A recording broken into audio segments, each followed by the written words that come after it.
Toma, toma, toma. When I say Vic, you say Caesar. Vic, Caesar, Vic, Caesar. Toma, toma, toma, toma. Smash that light, then drop a toma. Smash that light, then drop a toma. Toma, toma, toma, toma. When I say Vic, you say Caesar. Vic, Caesar, Vic, Caesar. Toma, toma, toma, toma. Smash that light, then drop a toma. Smash that light, then drop a toma.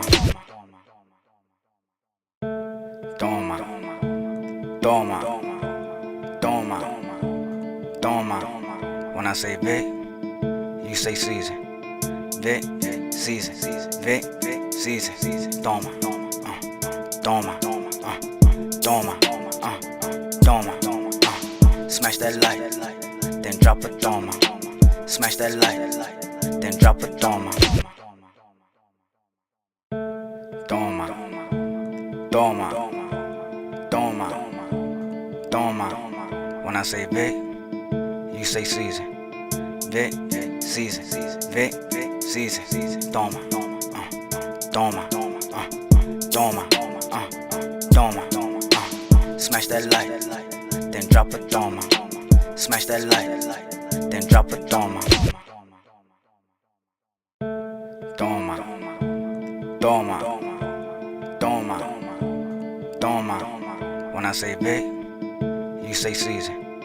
Vic, Caesar, Vic, Caesar. Toma, toma, toma, toma. Smash that light, then drop a toma. Smash that light, then drop a toma. Toma, toma, toma, toma. When I say Vic, you say Caesar. Vic, Caesar, Vic, Caesar. Toma, toma, toma, toma. Smash that light, then drop a toma. Smash that light, then drop a toma. Toma, toma, toma, toma. When I say Vic, you say Caesar. Vic, Caesar, Vic, Caesar. Toma, toma, toma, toma. Smash that light, then drop a toma. Smash that light, then drop a toma. Toma, toma, toma, toma. When I say Vic, you say Caesar. Vic, Caesar, Vic, Caesar. Toma, toma, toma, toma. Smash that light, then drop a toma. Smash that light, then drop a toma. Toma, toma, toma, toma. When I say Vic, you say Caesar. Vic, Caesar, Vic, Caesar. Toma, toma, toma, toma. Smash that light, then drop a toma.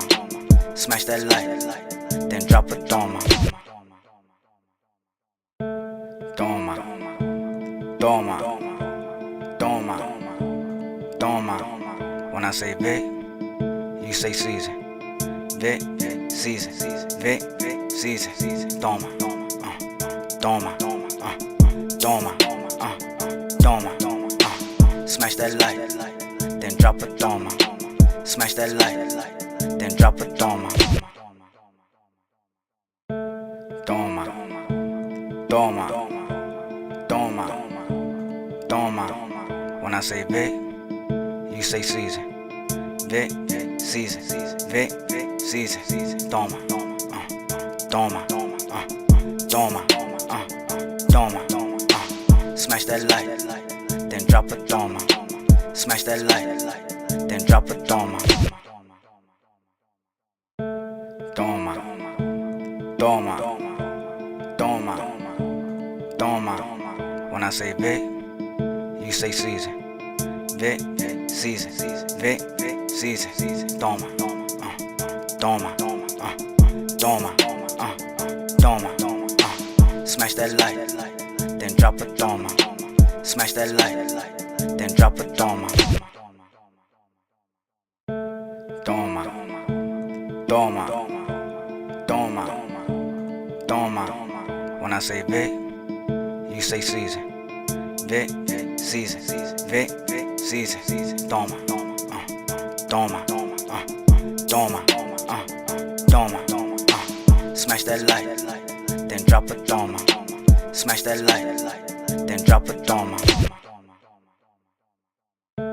Toma, toma, toma, toma. When I say Vic, you say season. Vic, season. Vic, season. Toma, toma, toma, toma. Smash that light, then drop a toma. Smash that light, then drop a toma. Yo, mi gente, we back. Toma, huepa, chacho, pa que sepa, puñeta. Yes, sir. This is the universal favorite to fight fans from all nations. Thank you for tuning in to Vixens in Sports, the #1 source for combat news and creation. Welcome back once again. Shout out to all my members right quick. Toma, huepa, Everybody tuning in. pa que sepa, puñeta. We gonna do this the right way, baby. Hold up. You know, sometimes we gotta play that anthem one more time. Let's play it back. Come on. Toma, Hey. toma, toma, toma. When I say Vic, you say season. Vic, season. Vic, season. Toma, toma, toma, toma. Smash that light, then drop a toma. Smash that light, then drop a toma. Mi gente, what's up? Yo, listen, Amanda Serrano drops a truth bomb on Claressa Shields. But before we get there, though, Teofimo Lopez finds a new trainer. Toma, Teofimo Lopez finds a new trainer. toma. I know what a lot of y'all thinking, right? Y'all like, damn, he finally gave up his pops. You probably like, damn, he finally gave up his pops. Gotcha, bitch. No, he didn't. We gonna get to it, though. Teofimo Lopez is still with his pops, but he added in secondary trainer. More like first, but, you know, he added to the team, Eddie Reynoso. You know, Eddie Reynoso is a legend in his own right when it comes to training. He's a part of the Canelo camp. So I'm guessing since Teo couldn't be a part of the camp, Team Canelo, he figured, you know what, at least I get the trainer. I guess up until the top rank ish runs out, you know what I'm saying? I don't care too much for it though. I do like Teofimo Lopez as a fighter. I just don't enjoy the antics outside the ring. You know, it leaves a bad taste, and it still has been. But I want to hurry up and have these guys come back into the ring and fight, man. And hopefully Eddie Reynoso could prepare them to fight, you know, the likes of possibly even someone like Bud Crawford, Boot Sanders, you know what I'm saying? Let's see what they do over there. But we gonna skip into the truth bomb.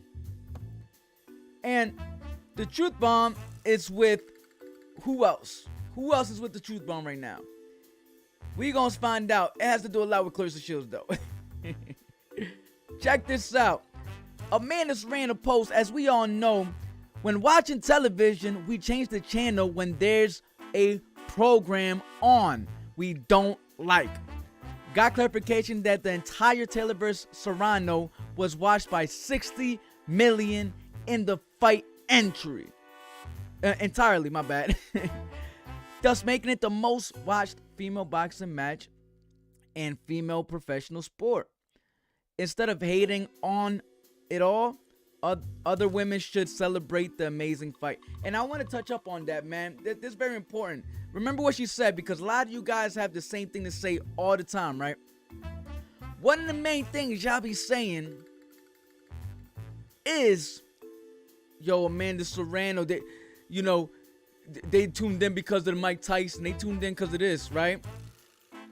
But if I'm not mistaken, isn't this, I posted this earlier, but, isn't this Claressa Shields right here? Talking about, wow, what a great time to be a woman fighter. Congrats, ladies. And she tagged them right before the fight. Better yet, we had someone like Claressa Shields she was actually trying to low-key support before the fight even started, right? And she just started warming up little by little. She started warming up little by little because she was the hate was building, that she couldn't hold in the envy. You know what I'm saying? So it just kept building and building and building until she couldn't no more. She said, freak it. I'm going to just put it all out there. But this is a great point by Amanda Serrano that everybody need to take notes on. Watch it right now. When you at home, and we're going to get back to the main screen. Toma. DJ. Toma. Listen. We got people complaining about, oh no, they were tuning in because of Mike Tyson versus Jake Paul. This is what I don't get about Claressa and Claressa fans, right? First, Claressa will blame Amanda Serrano for being the most paid because she's with Jake Paul. My thing is, how does that mean that she gets paid the most? You're with a promotional company that's been around a lot longer than Most Valuable Promotions, that are actually professionals, right? And Jake Paul came from where? YouTube. So you mean to tell me that you're using the weakness as a strength for Amanda Serrano, where she's actually a part of a 3-year, it only existed for 3 years. Most Valuable Promotions only existed for 3 years by a YouTuber. So how does that prove your point? If anything, that should not prove, it's the complete opposite. It's actually a counterproductive point, because you're blaming her being the most paid because of Jake Paul, when Jake Paul just got into the sport and he's not even fighting fights that people truly want to see. What was the excuse for the last one? He fought Mike Perry, right? Even the one before that with Taylor. So you mean to tell me that the reason why she gets paid more is because she signed to an individual that originally came from YouTube and only been doing this for 3 months? Where's my Tomas, motherfucker? Alright, it's all good. The Tomas not working, but you get my drift. So that's my problem with this whole Claressa Shields thing, right? But there's more. But wait, there's more. Now, the other thing that gets me a little, like, I don't get upset. I don't care for it like that. But what gets me kind of annoyed, I would say, right, is that Claressa and these same fans will say stuff like, but it was all because of Mike Tyson. So what is it? Is it because of Jake or Mike Tyson? So you're saying that she's the most paid because of Jake, but she's the most viewed because of Mike Tyson. Again, nobody's controlling your hand from changing it. I don't understand how somebody could say Mike is the reason why they tuned in when literally everybody around the world was posting about it. Even Claressa Shields herself. So to say that they're only watching because of Mike Tyson, then to also say that she's only the most paid because Jake Paul, is points that are not valid or make sense. It just seems like you're coming up with excuses why you can't do it. Why can't you do it? You know what I'm saying? It's almost like, blaming somebody for winning and say, no, this person only won because it was a TKO and not a KO. Like, it's still a victory. You know what I'm saying? No matter how you put it, it's still a victory. Oh, she only got the victory because of TKO and not a KO. It don't matter. It's still a victory at the end of the day. The fan is so butthurt and so much in denial that you're coming up with reasons why the results still remain. You're coming up with reasons on why the results are just going to remain where it's at. The results don't change. They're going to stay the same. So you guys are just applying reasons for it, which is like, it don't matter. It really don't. And we got Claressa now talking about stuff like, what she said. She said, y'all better get right with God, this, that, and the third. Listen, that's the problem with me, right? Somebody goes, they pray once, right? And all of a sudden, they think everybody's Not you ever know those Christians that would judge the hell out of you right away just because they did one prayer session or something? That's Claressa Shields for you.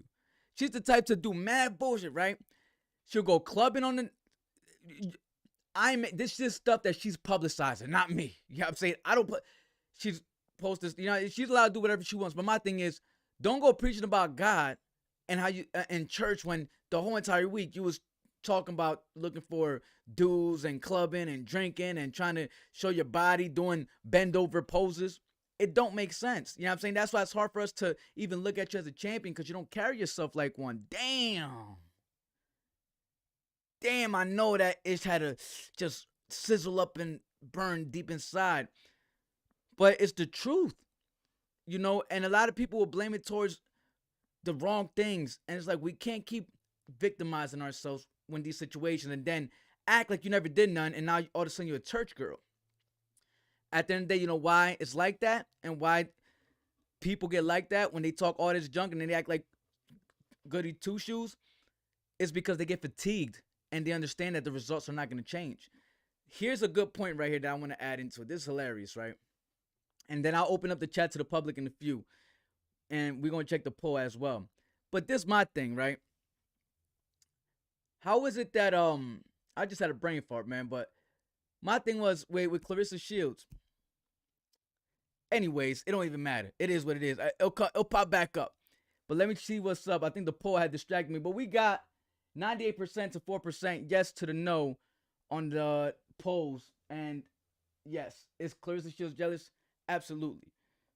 She absolutely is. We can't take that away from her. It is what it is. She gonna stay jealous, but at least with Amanda Serrano, people started bring up, this is what I remember now. People are bringing up, oh, it was Mike Tyson, it was this, that, and third. And they say, that doesn't count. If that doesn't count, then that fourth world title that Claressa Shields picked up, that she didn't even compete in the division for, then that shouldn't count either. See, the difference between Amanda Serrano versus Katie Taylor rematch and the high streams it did, comparing to Claressa Shields' belt that she never fought in the division for, is that at least they fought. You know what I'm saying? At least they fought and showed warrior spirit and a good fight in the division that was competing in for those undisputed titles, where the numbers had went crazy during the process of them watching it. What was it, 60 million? Compared to Amanda's last fight against a fighter that was 7-1. That how is this fighter that she fought against was 7-1 out the ring for 5 years, came back and got a world title?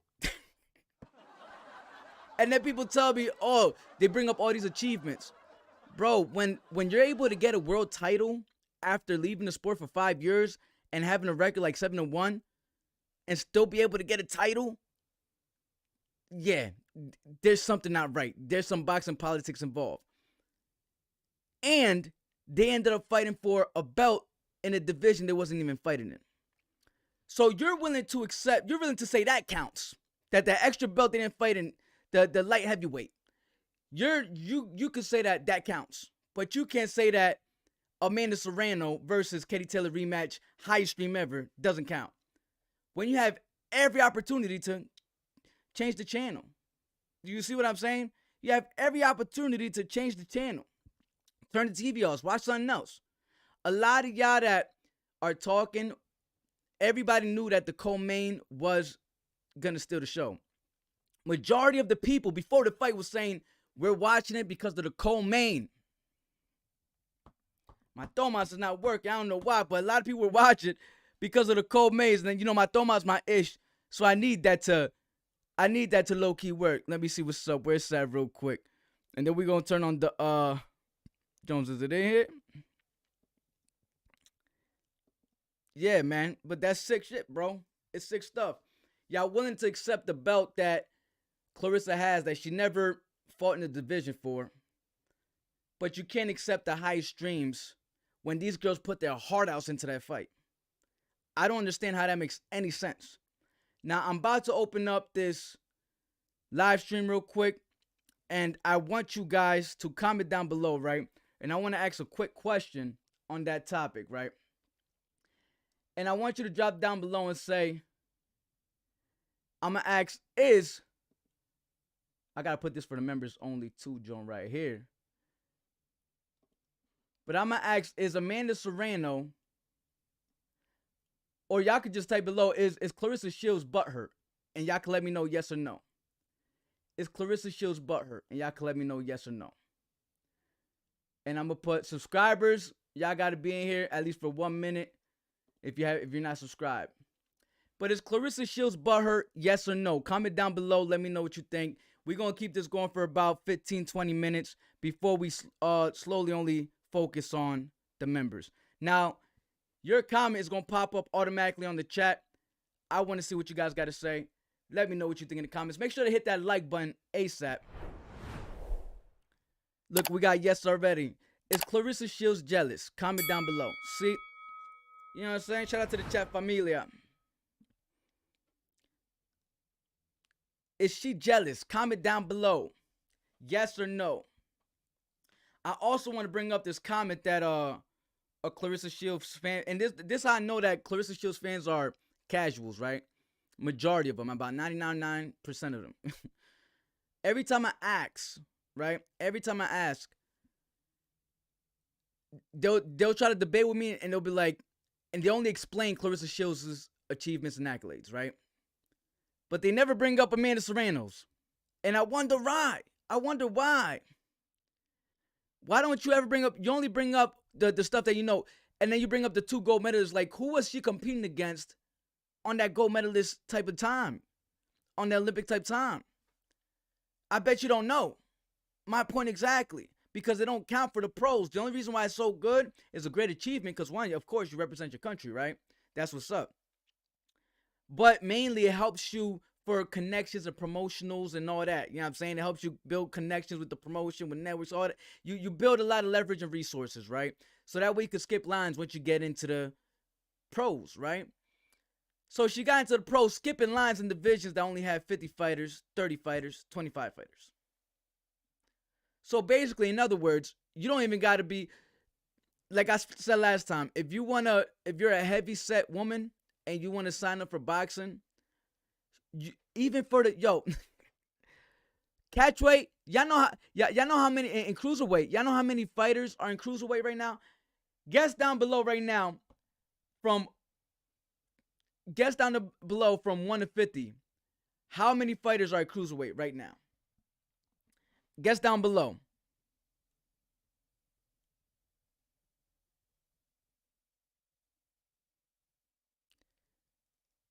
Make sure to guess down below. Where's the toma? There you go.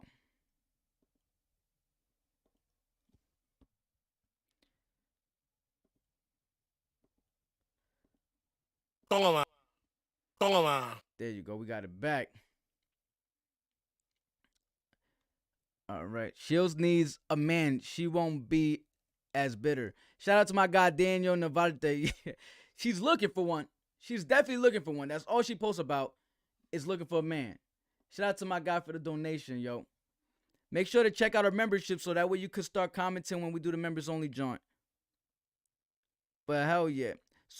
Let me see what Serrano's main event. That's Claressa argument. It's that's another argument she has. Her main event. We could make an argument that the co-main event to Claressa Shields versus Marshall main event was the reason why it went crazy. You know what I'm saying? We could say it was because of her co-main event. At the end of the day, the numbers don't change. And that's what throws me off. My thing is, why don't you tell your promotion to come up with a strategy so you can see those numbers? Don't blame somebody else because they reached it. Oh, you only did that because of this. It's like saying you only locked this person out because you've been training for the hook. And I've been training for the jabs. You know what I'm saying? That's the only reason why you knocked him out. Because I wasn't training to throw hooks. It don't matter because the same outcome remains. You know what I'm saying? Amanda's the Caitlin Clark of women's boxing. Yeah, man, she definitely is. No, it's funny because everybody tries. You know, it's another casual thing when people say, when they say, oh, it's funny as so they say, Claressa Shields is on the pound for pound list. Once you hear anybody use the pound for pound list, bro, as a way to prove someone is better than another, don't even entertain the conversation with them. Once they say she's number one on the pound for pound list, just be like, okay, bro. When they say when they bring up anything that has to do with Hall of Fame, just ignore them, bro. I go through this all the time, and it's like people say, oh, she's number one pound for pound. Do you not understand that the pound for pound is someone else's opinion? I could create a pound for pound right now. Just like I could create a pound for pound right now, the person that you got the pound for pound list for, they created the same exact way, the pound for pound. Devin Haney is number one pound for pound according to the Ring magazine. Devin Haney is pound for pound number one in the. He's over Teofimo Lopez for Ring magazine. So why are we ask any Claressa Shields fans, and all they're gonna do is tell you the obvious achievements that was done by Claressa Shields without letting you know the details. They just tell you the title. They don't let you know the details. Tell them, listen, I don't care about titles. Let me know who she fought, how stacked the divisions was, what was the record of her opponent, you know, how active were their opponent. You know what I'm saying? Do some digging in. Don't be a casual. You know what I'm saying? Everybody talks about the beginning career of Amanda Serrano, right? And this is why I got to educate you guys if you're watching. If you want to hop in, you're a Claressa Shields fan, you're more than welcome to come up on here, and I'll let you know and educate you, right? Because there was something else that said that Amanda got so many losses. This is what Claressa Shields fans are saying, right? That if you add up all the opponents of Amanda Serrano, they add up to 100, 200 some losses, right? Amanda Serrano got like five times the amount of fights than Claressa got on a high level, but started from the bottom. Claressa didn't have to start from the bottom because thank God there was the Olympics. Amanda didn't have the chance to go to the Olympics. So I'm going to keep telling y'all. Amanda didn't have the chance to go to the Olympics because the Olympics didn't exist for women. It's not an excuse. That's just what it was. So she went pro. The time it was able to go to the Olympics, she was already 23-0. From there, move a little bit fast forward, a gold medalist comes out of that Olympics. Amanda Serrano knocks her ass out. Amanda Serrano knocks her ass out, bro. So I ain't trying to hear none of that, oh, two-time gold medalist. Then what is Amanda Serrano? A platinum medalist. A medalist. She's a platinum medalist, Amanda Serrano. If you value those gold medals, she just knocked out a gold medalist. That's why, and they bring up Amanda Serrano's beginning career, like she has 15 like suspect fighters. Listen, when you're starting from the very bottom in a division that has over 200 something fighters, not 30, not 50, not 25 like Claressa Shields. When you have 200 plus fighters, you're gonna have to go through a good 10, 15 to get to that top. They're not gonna have the best records, but you gotta improve. You gotta improve yourself that you're not on their level. So you got to fight so many of them to prove that you're not on their level until you get to that top and be like, okay, she been knocking all these motherfuckers out. I think it's time to, put on the top. And then when you put on the top, you're still knocking motherfuckers out. You know what I'm saying? Toma, huepa, chacho, pa que sepa, puñeta. Then these guys got the nerve to say, oh, you want to chase greatness, Amanda Serrano? Then step up. Tell Jake Paul to put something together and step up to fight Claressa Shields. Manny Pacquiao did it. Eight divisions. Amanda Serrano went up 8 divisions. People wanted to step up to 147, 150, or 154. Going to 147, that's a whole nother. That's all right. So now we're looking at 9 divisions. Now we're looking at 10 divisions. Claressa Shields only went 4 divisions. Why can't she cut weight? Amanda Serrano already proved her greatness. She already went 8 divisions up. Now you want to go 9 divisions, 10 divisions? Claressa, she wants the money. She got to come down. Amanda Serrano's the cash cow. How dare anybody tell Amanda Serrano you got to step up weight to fight Claressa Shields? Claressa Shields has to cut weight to fight Amanda Serrano. Claressa Shields has to cut weight to fight Amanda Serrano.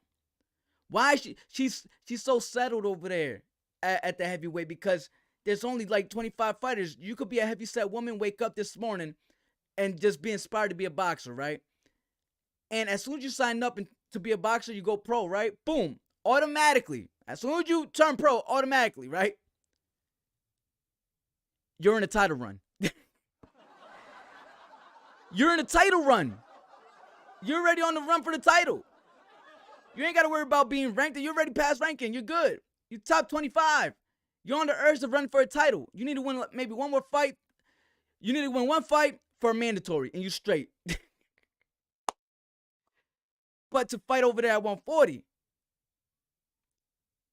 you got to go through hell. Do you hear what I'm saying? If you're about 140, you can't just wake up and say, yo, I want to be a boxer, go pro, and think that you're going to make it to fight against the elite fighters at 140. Nah, it don't work that way. You gotta show yourself. You gotta prove yourself. This ain't heavyweight. Shout out to all the heavyweight killers, you know what I'm saying? But the competition is night and day the lower you go. And it just, you know how many fighters are in cruiserweight? There's only 2 ranked fighters at cruiserweight. There's only 2 ranked fighters at cruiserweight. So you want Amanda Serrano to jump from, she started at what, 113 to go all the way to 147? And she's the cash cow. She's the A side. She's the highest viewed fighter. She's the most paid fighter. And you think that you got the nerve to tell the real deal GWOAT to step up 2 more weight classes? That's like telling Canelo. That's like Bud Crawford telling Canelo he has to come down to 154 to fight.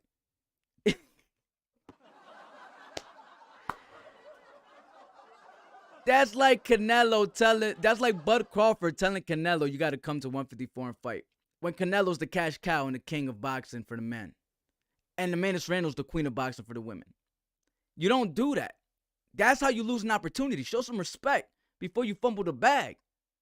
If you really want greatness, stop eating freaking chips. Stop eating garbage, candy, McDonald's, Burger King. Stop eating the bullshit. You know what I'm saying? Get on a diet. Find a nutritionist.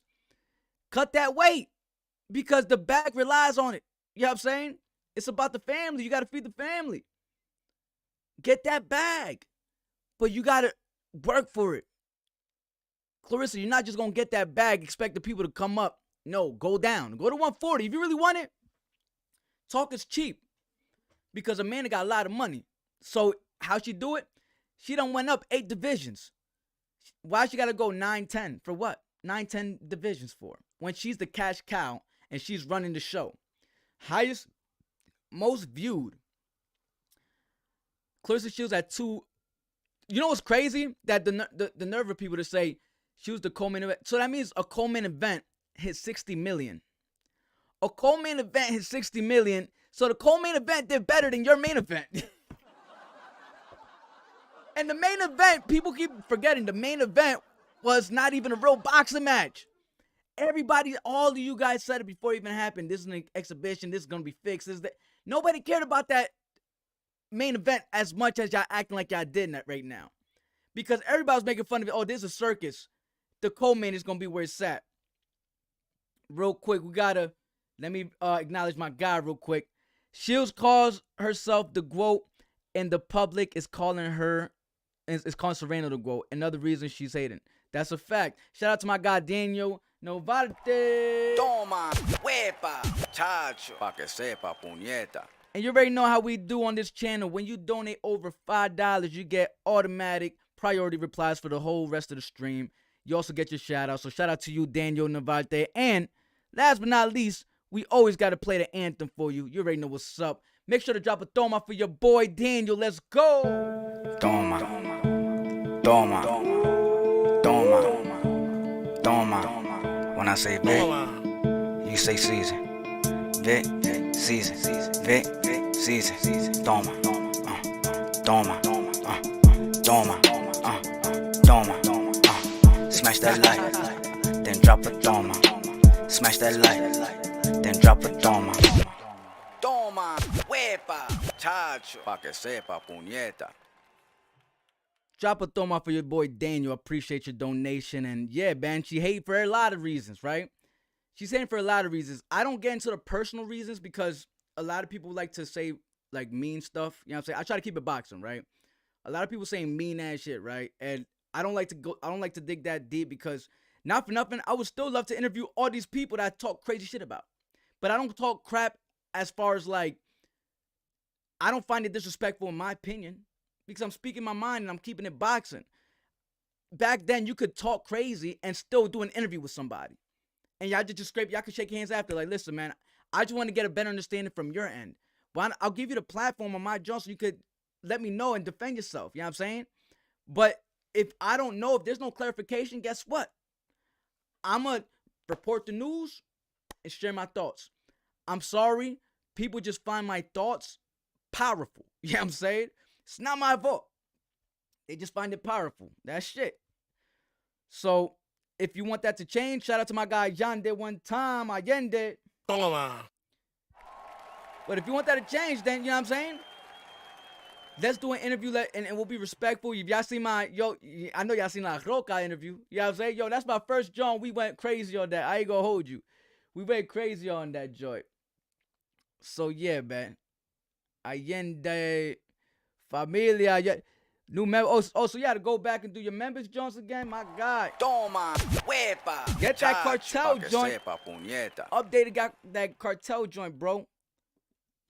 Let me see what's up. Claressa got. I'm gonna keep these running again real quick. So my thing is with Amanda Serrano again, man. The fact that people are finding excuses because she's the co-main event and she was able to produce that much numbers.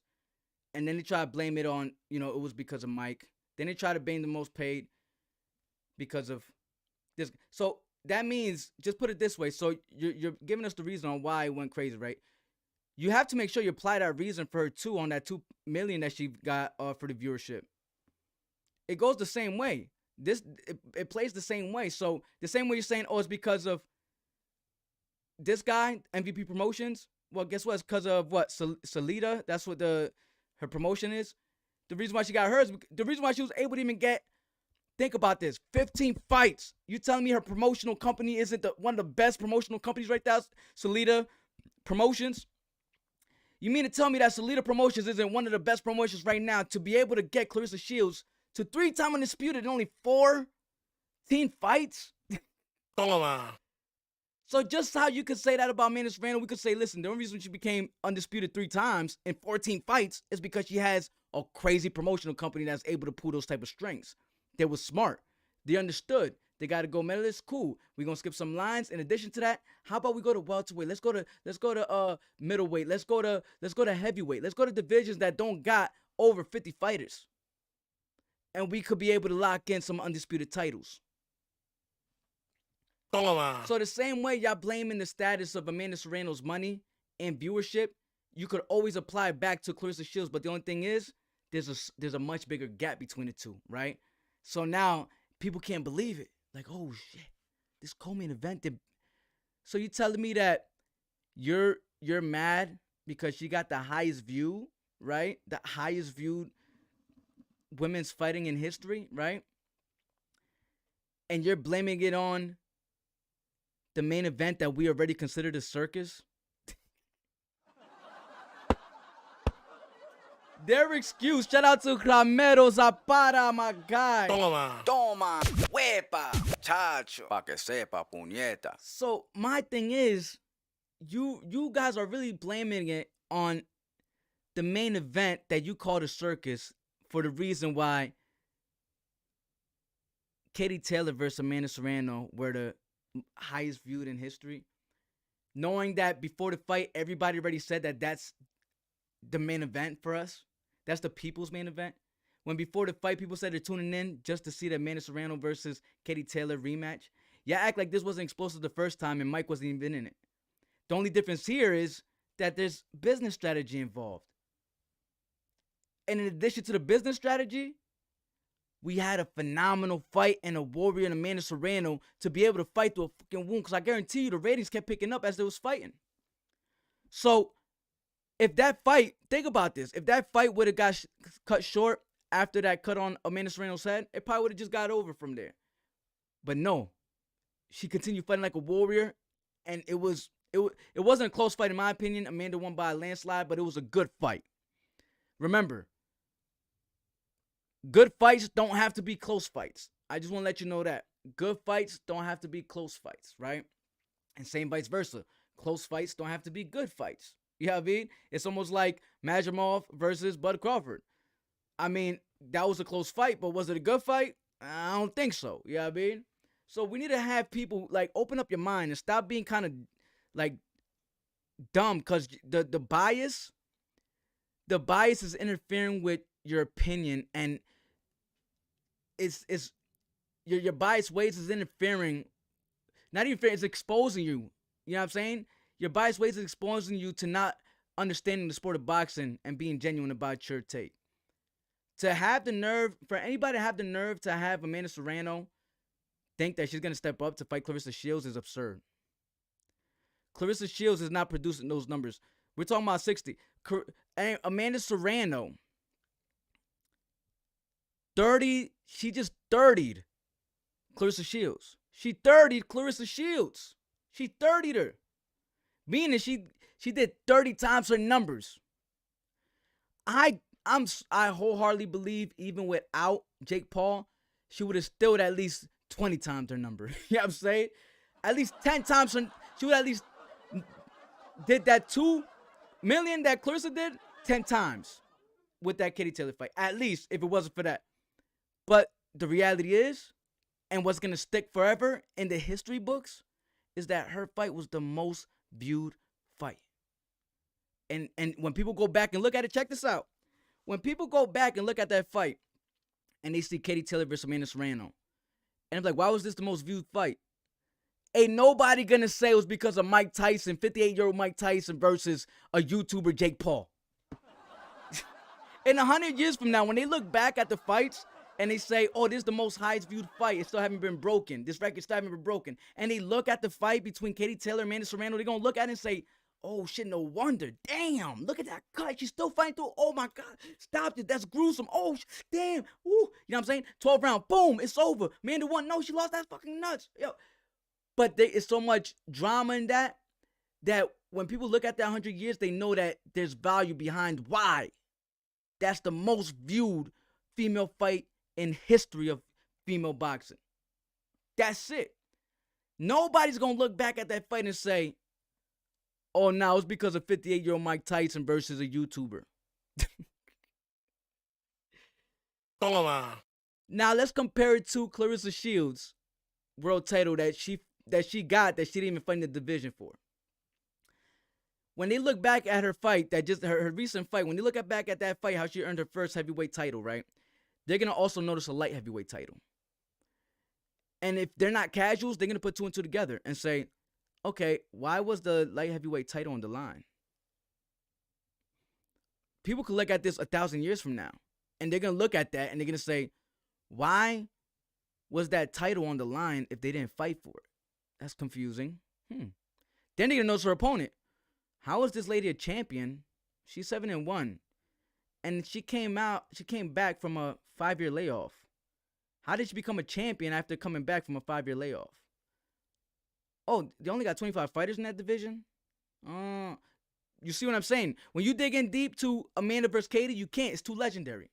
What you going to say? How are you going to prove anybody? How is your offsprings are going to prove to anybody that the reason why Amanda Serrano versus Katie Taylor was the biggest fight ever in female boxing was because the circus that everybody considered already the main event with Mike Tyson versus Jake Paul. Come on, man. Let's cut this out. Let me make sure I didn't miss none of my peoples down here, man. Yeah. You see what I'm saying? You get my drift. Hold on. I gotta get to my guy real quick. Wanted to jump in and apologize to you for coming crazy when your videos was already pissed that day and I took it out. Wrong person. It's all, yo, body bags. You know how we get down here, bro. This family. You know what I'm saying? I'm not tripping off that. It threw me off at first. You know what I'm saying? Because, you know, we have our takes. We have our picks regardless. Just always understand, bro. You know, we're going to have disagreements. You're not going to agree with everything I agree with. I'm not going to be the same vice versa. But the point of us just talking with each other is to understand each other, see how you can open up my mind, and we'll just keep building. You know what I'm saying? Because believe it or not, I build a lot from people from disagreements. I don't care who you is. I even tell Claressa Shields fans, Devin Haney fans, no matter what fan you is, that I don't really, I'm not big on that type of fighter. I welcome y'all on here, but I make sure I let y'all know, listen, it's all respect.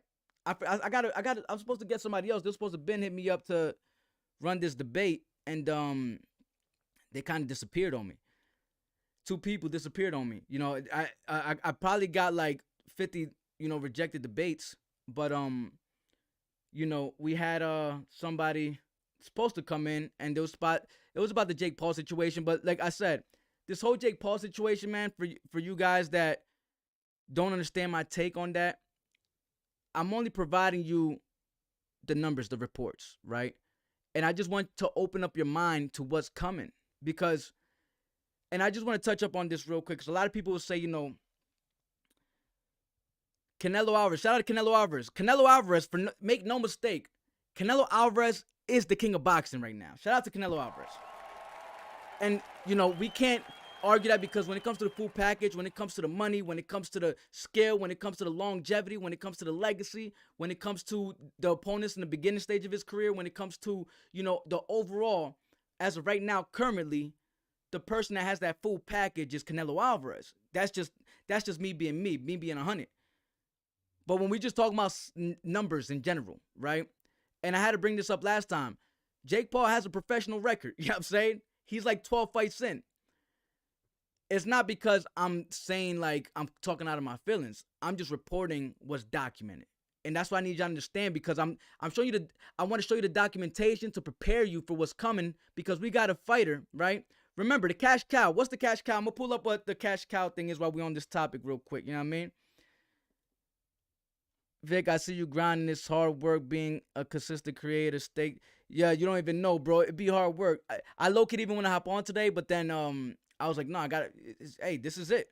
This is what I want to do. You know what I'm saying? This is something I'm really committed to. So there's going to be days you don't want to do it, but you got to force yourself to. You know what I'm saying? You got to, and it's not that I don't want to do it. It's just, I got my kids too sometimes. So, but, you got to grind. You got to grind.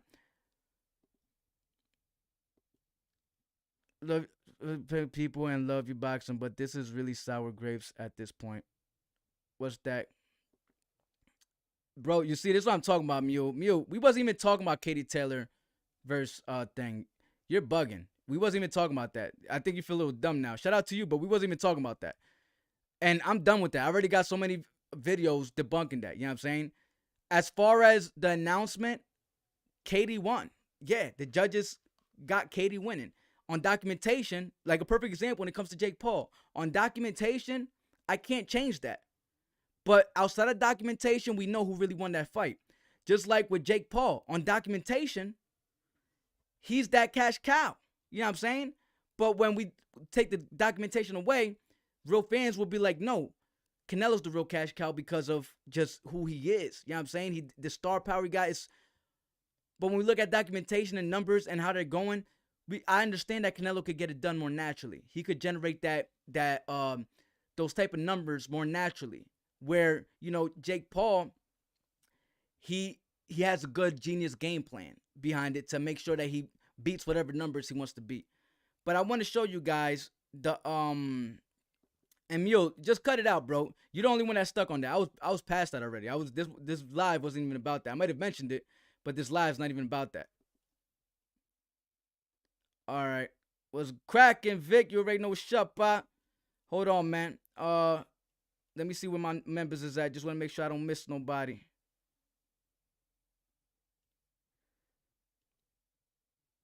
Yeah, that's all it is. He's a marketing genius. I'm trying to tell y'all, he's a marketing genius, man. And let me show you, just so I could clarify myself, because I don't want people to think that I'm just saying this out of emotion and anything. I just want to break down these meanings and explain to you why boxing is seen to be going a different direction, right? But it's not to say that it is. It's just saying from what it's looking like right now and the attention. Remember when body bags, I remember when we were having that conversation, we was going back and forth with it. But guess what happened right after that? Dubois ended up calling out Jake Paul. And it just started becoming like something cool to do now to call out Jake Paul. And I was like, it's gonna unfold right in front of your face because everybody wants the bag. And now, you know, what we're used to seeing coming from Canelo, everybody's doing to Jake Paul now. But let me just show you cash cow meaning, right? Because I feel like that kind of explains it better for us.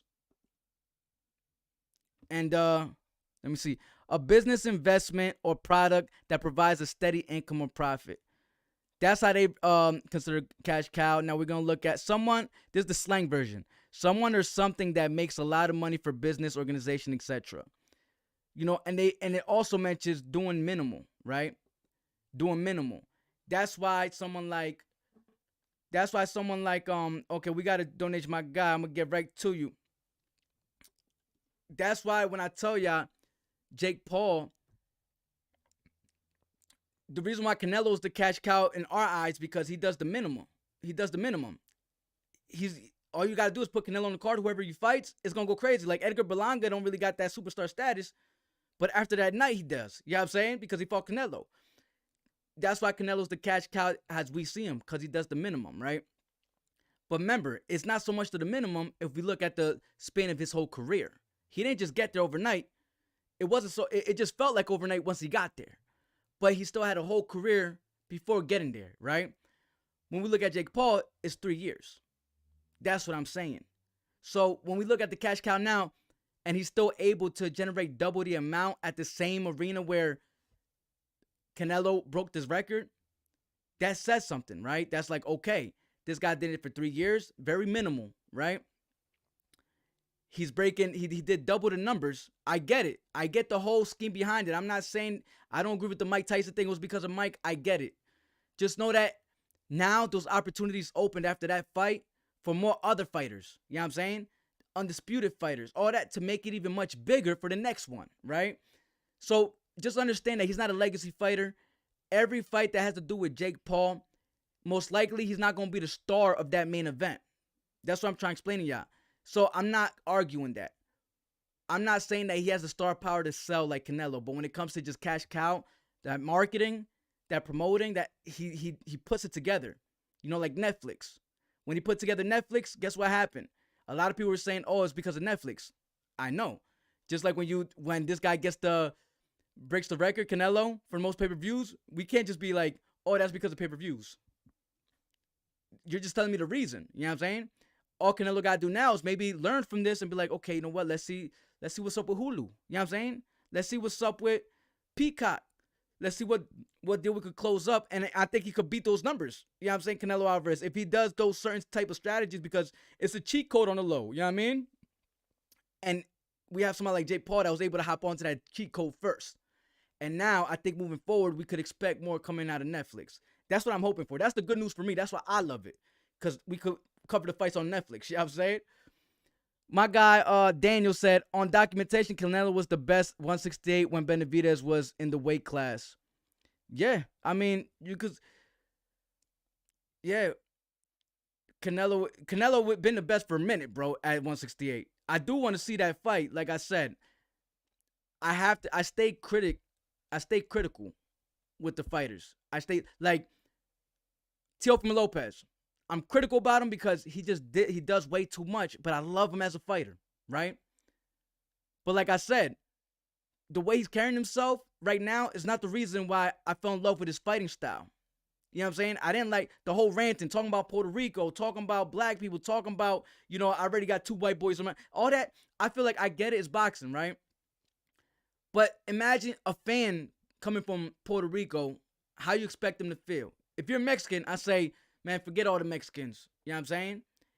And I talk crazy about y'all. You're going to be like, damn, how do I support him after that? I'm going to look stupid. You know what I'm saying? So that's my problem with him. And those are not the reasons why I became a fan of Teo. That's why I'm critical about him. Just like with any other fighter. You know what I'm saying? I start off as a fan with every fighter, but then I become critical as I see things going on. The world wanted to fucking nail me about Rayo. And now all of a sudden Rayo fans, and they forgot that I was the main one that was pushing Rayo. I got some dude talking about, that he knows Rayo and they hope to see me in one of the fight events. I'm like, why would your goofy ass even risk putting your man's in danger like that? And he's the bag. That's the problem with these dudes. They just want to be so part of the circle that they're willing to backdoor their own mans and not even know it. How you gonna say we hope to see you? Bro, you don't even know. I thank God that I'm not like how I was, bro. And I'm not trying to say that I would do this or that. That's not my style. I'm a father. I got kids. I'm a husband. You know what I'm saying? I'm focused on my family. Praise my anything I get in between that though. There's nothing to zip. That's it, right? I don't got to talk about it. But however you feel when you see me, you do that. You know what I mean?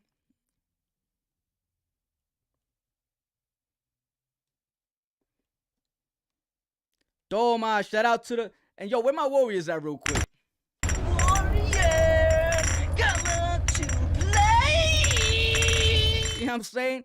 If you're not a Warrior and you trying to get up on this wave, this Vic Season Cartel wave, this train that's running over everything, but you hating on the low, just know that the seats are only reserved for the real. So if we catch you slipping, guess what's going to happen? This is Sparta! So I'm going to need you to Tune in, keep watching me. and enjoy the show. Shout out to my guy, Frontline. He is one of the cartel security members on here, Vic Season Security. Shout out to my guy. Make sure y'all act right or you get booted. You know what I'm saying? But at the end of the day, that's my problem with some of the internet. That's why, honestly, I love engaging with my audience. Whether y'all agree or disagree, I just don't like when people get too emotional the moment you have a disagreement. But I can't control it. It is what it is. So eventually, I'm going to start cutting down on, just responding to certain people. And mainly focusing on my members and the day ones, the people that constantly come. Like I said, I don't care if you disagree. My thing is when you get butthurt. You know what I'm saying? You can't even give... People are so sensitive nowadays, bro, that you give your honest thoughts and opinion while still stating you're a fan. You could just be like, yo, bro, I ain't gonna stunt. Like, I rock with you. I just wish you would post up more things about boxing because that's why I was a fan of you to begin with. It's cool. I like the ice, the glitter and all that, but, have a balance. So I could see more about you. I want to get inspired watching you and your comeback. You know what I'm saying? We the ones that pay for your stuff. So can you just keep a balance so you can update us? You know what I'm saying? We fans at the end of the day. You know what I mean? We didn't follow you because you was a model and you know what I'm saying? Start another page up for that or something. You know what I'm saying? But we want to see what's up and these motherfuckers would get mad and want to try to do something. It's like, bro, y'all chose the wrong sport if that's how you feel. Not Rayo himself. I'm sure this person don't even know Rayo. He's just a groupie. You know what I'm saying? I would hope that Rayo got at least some type of class to be like, yo, I'm not going to lie, bro. That was the realest ish this individual said. I do got to keep a balance. I don't mind posting stuff up. You remember back in the days, we so throwback, bro. We so throwback. You remember back in the days, bro, when, and I'm aquí, my dude, aquí un boricua, yo, my guy. Appreciate your donation, Papa. Thank you so much. You already know. We're going to play that Vic Season real quick, but give me 1 sec. Listen, you remember back in the days, bro, when, there was no phones? You remember when there was no phones, and then when you had pictures of your family, you know what I'm saying, you with your girl, whatever the case is, you would just show it to your family or something, you know what I'm saying? You wouldn't bring that shit to school and show everybody, like, yo, look, I'm with my girl. Because, back then we didn't have phones. So you have to show them with the physical picture, Polaroid joint, you know what I'm saying? We wasn't bringing a whole fucking book to the school. Yo, this is when I was flossy, son. You know what I'm saying? Look, especially if you're a boxer. If you're a boxer, you think your fans, let's say we back in the days.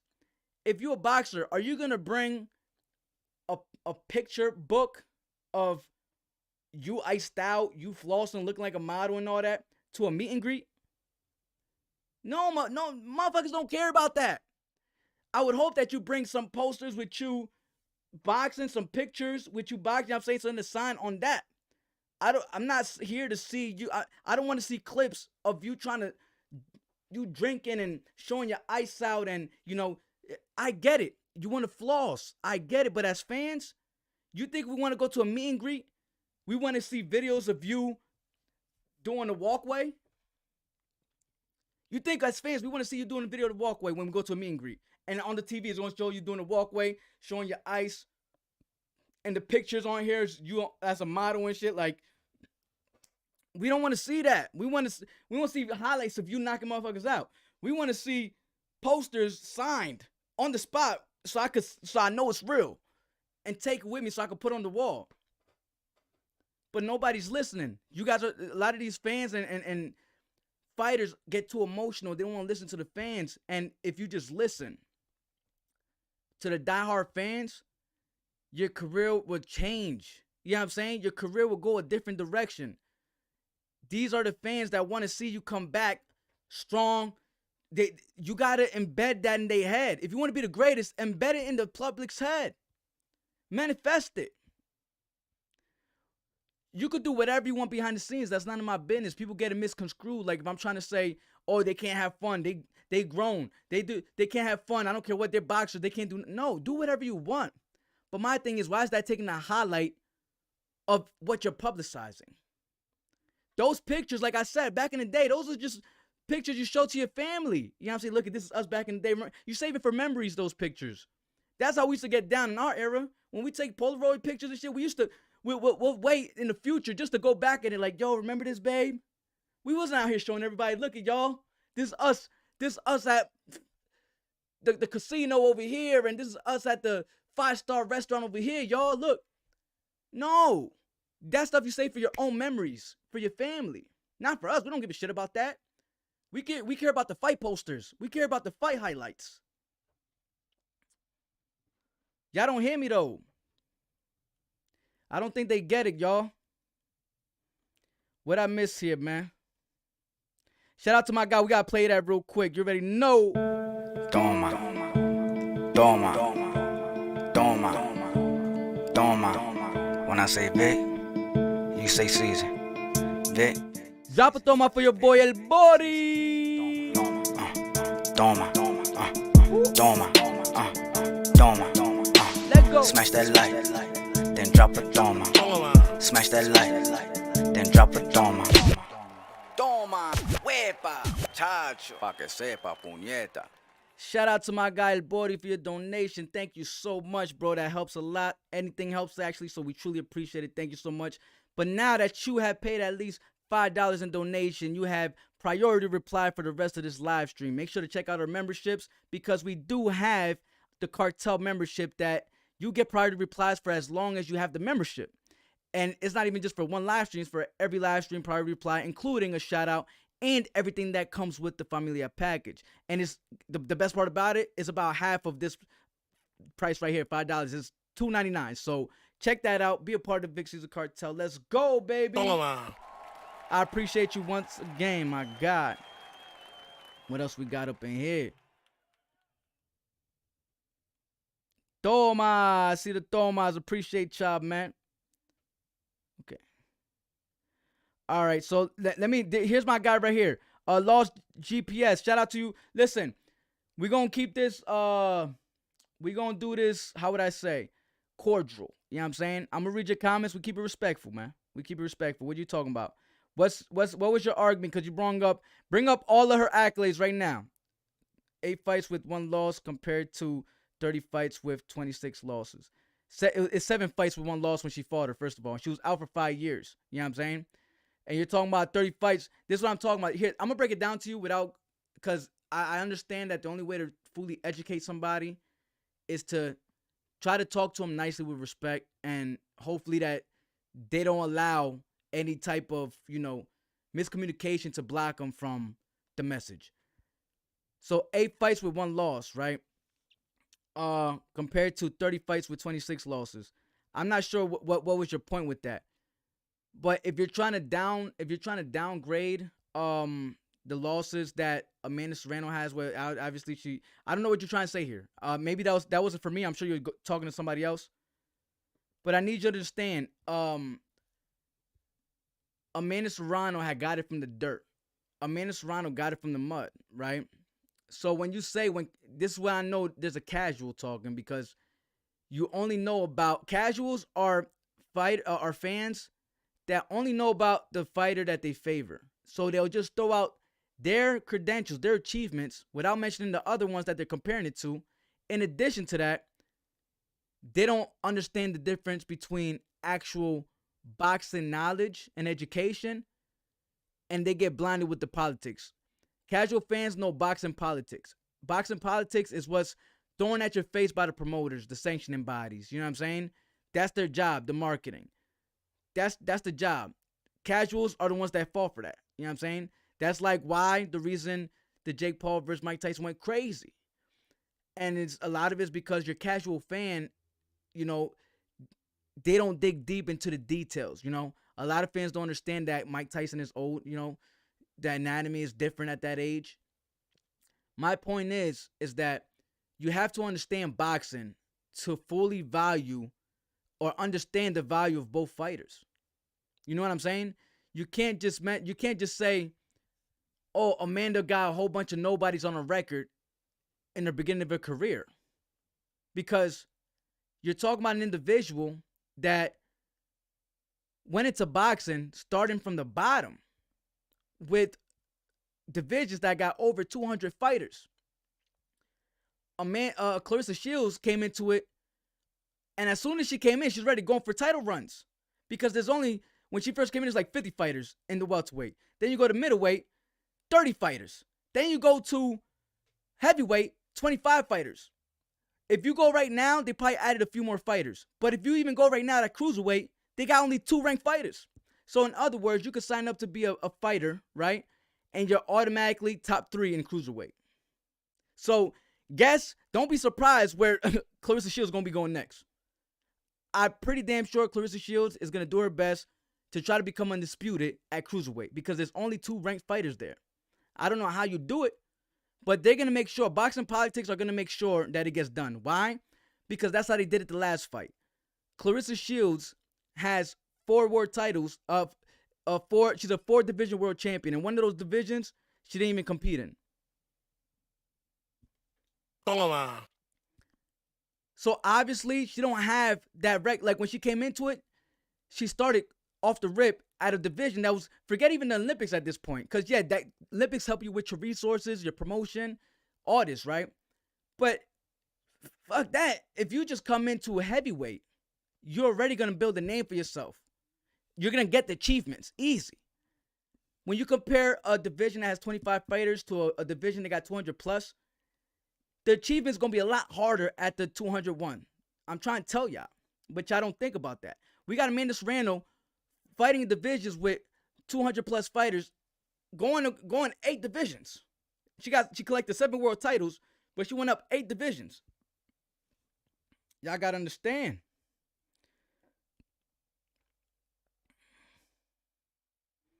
Let me see what you're talking about. Between divisions, once you get 140, it's I mean, it don't matter. Then my thing is, if that's the case, then cut down for the greatness, because Amanda already went up. And you gotta understand, there's a reason for everything. Just like you guys find reasons for Amanda Serrano, I have the highest joint, because I noticed that with y'all. Y'all like to pick and choose, but not apply everything to you, right? Bars. But you have a reason for that, but there's a reason why those weight classes are more cut shorter. And it's because at the higher divisions, the power's different. Do you see what I'm saying? There's a reason, and I'm sure there's more reason to it. You think that they just do it for, no, there's beneficial reasons too for going higher, right? Why? Because those divisions are not stacked. That's why. Why don't you just have, if Claressa Shields wanted greatness, find it in divisions that are more stacked. You know what I'm saying? That's it. You got to find it in divisions more stacked. I hate when people say you got to step up to be great. No, you go to wherever greatness is at. That's the most casual-ish I ever heard, when somebody said, no, you got to step up to be great. Look at Roy Jones. Bro, you know there's a lot of examples where people step down for greatness. And one of the best ones is Oscar de la Hoya when he was older, stepping down to fight Manny Pacquiao. Went down weight because why? He was chasing greatness. And where greatness was at that moment is where Manny Pacquiao was at. So he was willing to go for greatness by cutting weight to that division. He ended up losing. But my thing is, in women's boxing, greatness is found in the lower divisions. I could say that Claressa Shields is borderline able to make those divisions. 140. Everybody says Amanda Serrano will get knocked out by Claressa Shields. The casuals say that. Listen, at welterweight, I'm talking about that's one. She has no knockouts there. She got knockouts, I think, in middleweight and heavyweight, and that's all. But in welterweight, so imagine how that power translates as she goes lower. You guys don't understand that, you know, the only time Claressa Shields looked like a real monster was at that heavyweight. And I tell everybody, I give Claressa Shields her credit because at the end of the day, it's not personal. This is me covering the sport and reporting it, right? She's scary as hell at heavyweight. I could see her running heavyweight for years. It's just as of right now, she's not going to get credit for it because it's not a stacked division. It's easy to look great in a stacked division, but not saying that she's not great in heavyweight. She looked phenomenal. She looked scary. She like, I ain't gonna lie, intimidating even for a dude. You know what I'm saying? Did y'all see Claressa Shields in the last fight? I'm not a hater, bro. She's a beast at heavyweight. But you can't sit here and lie to me and say that power translate the same as she goes down. If she goes to 140, she's not gonna have that power, just like she didn't have that power at welterweight. That's even lower. 140 is 2 more divisions. She's not gonna be good at 140, bro. She's not gonna be good at 140. She's gonna get knocked out. Or she's gonna lose. And why? Because when I asked her this, she blocked me, by the way, but when I did ask her once upon a time, she responded and she said, I said, at 140, you know, Amanda Serrano could only go up so much. She came down from 113, right? And she's all the way at 140. So my thing is, she could go to 140. You know what I'm saying? Amanda Serrano shouldn't have to do all this extra stuff. Claressa Shields should come down to 140, right? But at 140, that power's not going to translate well. Amanda Serrano can only do so much stepping up. You see what I'm saying? She can only do so much, so she's going to have to come down to 140. If you guys really want that fight, and you've seen Amanda Serrano, that's not even her weight. She feels more comfortable at 126. So my thing is, even at 140, that could be the most possible, but that power's not going to translate the same. I guarantee you, anybody that Claressa Shields fight at 140, it's gonna be a war for her. I'm trying to tell y'all. Not saying that she's gonna lose, but the fact that her power won't translate the same, she's gonna have to do a lot of backstepping like she did when she was at welterweight, even at middleweight too. You know, boxing good, real clean. But if she ever goes through adversity in those divisions, you know, it's gonna be hard for her to make it out of those rounds, right? That's just my honest assessment. Not picking sides. Not picking sides. I'm not picking sides. I give Shields her credit because I'm not a hater, right? I don't even, like, people, I think Claressa Shields think I don't even like her. I don't care, you know what I'm saying? Because I'm just doing what I do. I speak my mind and I cover the sport of boxing. You know, people say, oh, you shouldn't give your personal thoughts. You shouldn't pick a side. Listen, I do whatever the fuck I want, bro. I don't give a shit what nobody says. I do what I want. Y'all not going to spoil boxing for me. My experience in this world and how I like to cover the sport of boxing, y'all not going to spoil it for me. I've been doing my thing. These people that tell me, oh, you shouldn't pick a side, I'm a reporter. I go to the page, they got like 2 subscribers. You're the reporter, that's cool, but who you working for? Because you obviously not doing something good for yourself. I make and break the rules over here, bro. You heard, sis? I make and break the rules. I create the rules. You know what I'm saying? So I do what I want. And guess what? I've been growing crazy during the process of doing that. So my people love me for being me. I'm going to continue being me. And that's it. Let me see. I missed some members in here. Let me make sure I catch my members. We got Rome. We got Rome in the building. Shout out my guy Rome. Where my other people's at? I know I got a few. I see Bang Bang. Shout out to the Day One Bang Bang. Let me make sure I didn't miss none of my peeps. You know what I mean?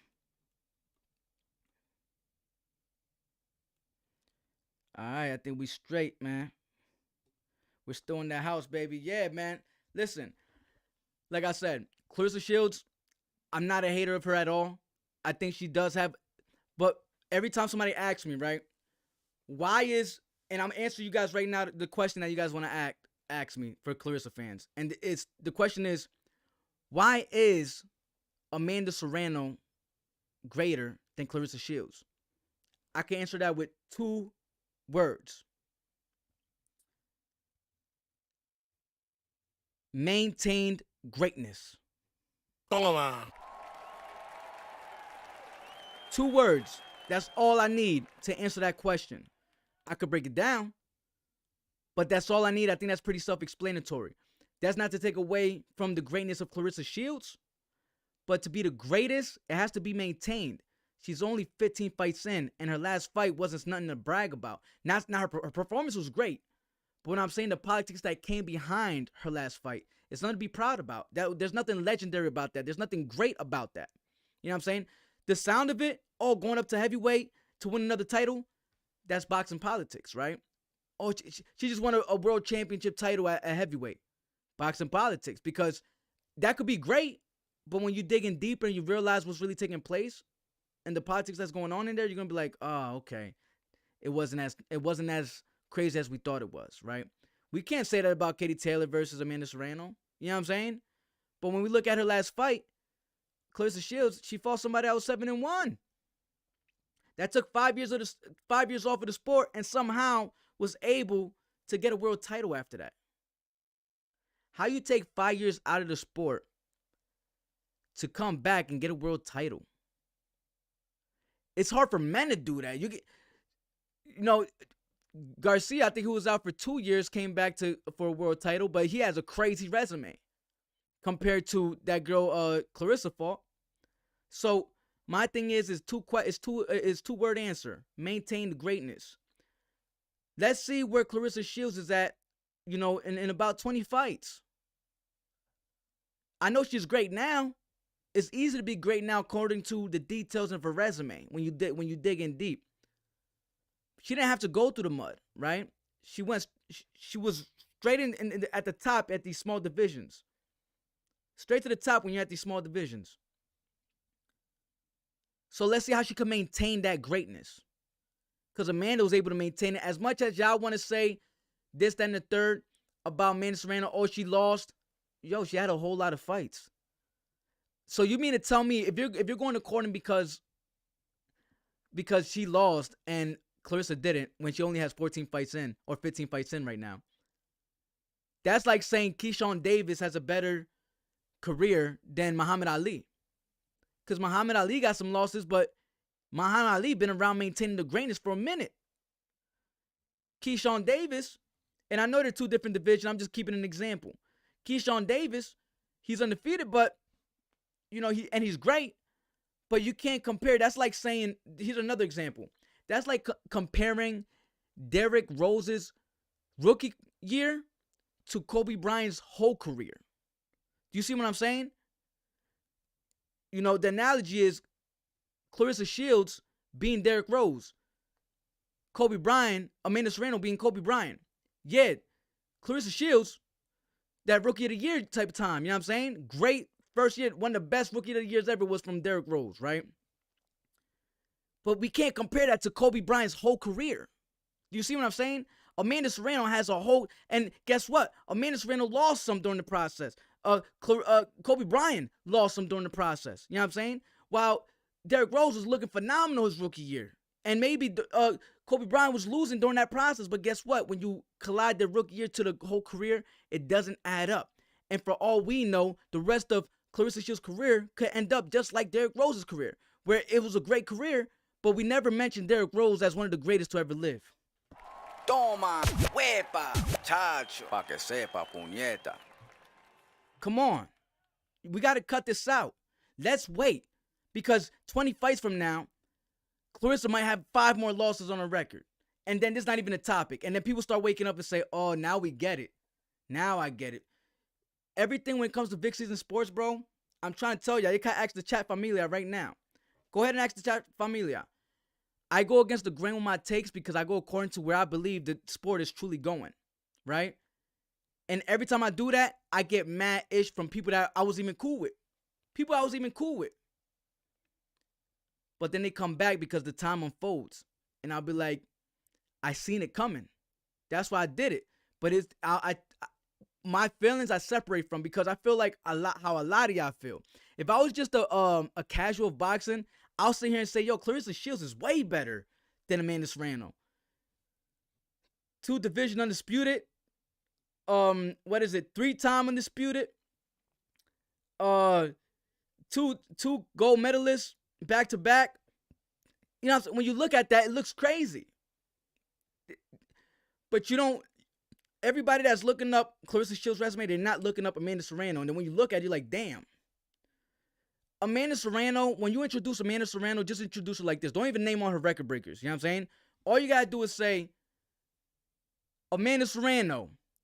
You know how you say she's this, that, and the third? All you gotta do is say, she holds the record for holding the most records. Toma, huepa, chacho, pa que sepa, puñeta. If we ever interview Amanda, that's how I'm gonna introduce her. Man, listen, Amanda, you got so many damn achievements and all this. I'm gonna just do it this way to cut to the chase, and everybody understand exactly what I'm saying. We got an individual that holds the record for holding the most records. Amanda Serrano, we gonna get right to it. You know what I'm saying? We gonna get right to it because the type of records that Amanda Serrano breaks is not something that's controlled by boxing politics. She proved that in her last fight with Katie Taylor rematch, where they stripped her from the victory, but guess what? She still found a way to be great, and she broke a record on Katie Taylor's face even when that wasn't even an idea before going into the fight. We was hoping that she could become an 8th Division World Champion and tie up with Manny Pacquiao, which it should have been done anyway, but, you know, they did her dirty. It is what it is, right? And in addition to that, she had the possibility to get in the KO of the year. That would have been dope, you know what I'm saying? Two division undisputed. That would have been fire too, you know what I'm saying? But when they stripped her from that, guess what? Men lied, women lied, numbers don't. She still was able to break a record because guess what? Judges can't determine that record to be broken. Toma. Judges, announcers, referees, they can't determine that type of record breaker. Toma. They can't determine that type of achievement. You have to do it yourself as a fighter. That's the difference. Claressa Shields, a lot of her achievements come from handed. People bring up stuff that pound for pound. What's that? That's somebody else's opinion. That's handed. The 4th Division World Champion, that's handed to her. She never even fought as light heavyweight. She fought at heavy. She got a title for light heavy. That's handed to her. That's boxing politics. 3 time undisputed when she only got 14 fights. It's handed. Why? Yeah, she got to fight for it, but guess what? She's fighting divisions where she didn't have to really wait in line. She didn't have to go through this whole tournament to try to get those titles. Fighting for vacant titles. But y'all don't understand the politics. Amanda Serrano fought in every division she had that title for. Every title she won, she fought in those divisions for. Most knockouts, Amanda Serrano. Listen, judges can't determine that. Judges can't give you that. Refs, you know, they can play a role, but they can't give you. You got to earn those type of achievements. Do you see what I'm saying? The way she became an 8th Division, 7th Division World Champion, it wasn't through boxing politics. And that's what a lot of y'all don't understand about the difference between both fighters. Y'all got to catch up. Put your emotions aside and just see it for what it is. Because guess what? Amanda Serrano got like 2 more fights left. And I guarantee you, every single one of y'all going to miss her because ain't no champion like Amanda Serrano. Let's think about it. Who's more exciting than Amanda Serrano? Let me know in the comments right now. Let me catch up. Make sure I didn't got none of my members real quick. All right. Comment down below. Who's more exciting than Amanda Serrano right now? Who's more exciting than Amanda Serrano?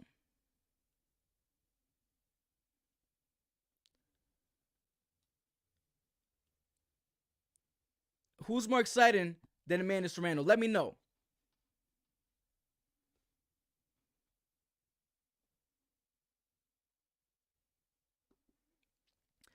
So listen, Lost GPS. If you're wrong about that, that would be sad, bro. You know what? If you're wrong about that, bro. If you're wrong about that, bro, you have to come back and apologize. You have to. You have to come back and apologize and make sure. I know you subscribe right now. Hopefully you don't unsubscribe and be on some weird stuff. But if you do, it is what it is. I'm not tripping. But what I'm saying is, if you're wrong about that, you got to become a member. Forget the subscription, guys. That could be a bet. You know what I'm saying? Now, no matter if she does or not, I want you to understand that that doesn't change her from having that record. You need to understand that. Because just like you'll mention Claressa Shields' establishments and their achievements, but you're not going to listen to me when I break down to you that a lot of that is produced by boxing politics, then you got to accept Amanda Serrano for being the highest. It just you can't pick and choose what you want to, apply to your fighter or not, and not apply it to others. Whatever you do, you got to apply it to everybody, right? That's why I give Claressa Shields her credit at heavyweight. I think she's unstoppable. I think I think she's scary even when there's 100 females, 200 females, right? But unfortunately, there's not at heavyweight. So it don't make her look good as far as for the real fans, right? That's what I'm saying. But honestly, who's bigger? You said Taylor? Oh, okay. Let me see. You really think she's going to get 25,000 views per fight by herself, not co-main with Canelo or Benavidez? Who's that? You think Amanda Serrano? Amanda Serrano, listen, this is what you guys not understanding, right? And I know that perspective. I think a lot of people are ignoring the other perspective.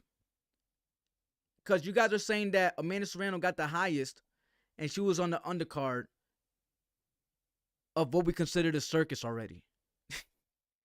You see how you're not understanding the other perspective? She was on the undercard of a YouTuber. And a 58-year-old Mike Tyson. Do you not understand what I'm saying? I think too many people are focusing on just the perspective that they believe is going to make them right. But then when you look at the other perspective, we're looking at it like a lot of people was already making that co-main their main event. They say, yo, this is the people's main event. Everybody was saying that before the fight started. Before the match started, before the event started. That co-main is our main event. That's the people's main event. Everybody said it was tuning in just to watch that fight. They didn't care so much for that main event. I heard everybody say that. So my thing is, why are we not looking at it from that different perspective, saying that how the hell did Amanda Serrano get the highest viewed being on the co-main event of a YouTuber? How? How was she able to become the most viewed and she was the co-main event? And the co-main event of a YouTuber and a 58-year-old Mike Tyson. But then, you know what you do? You know what you guys say all the time?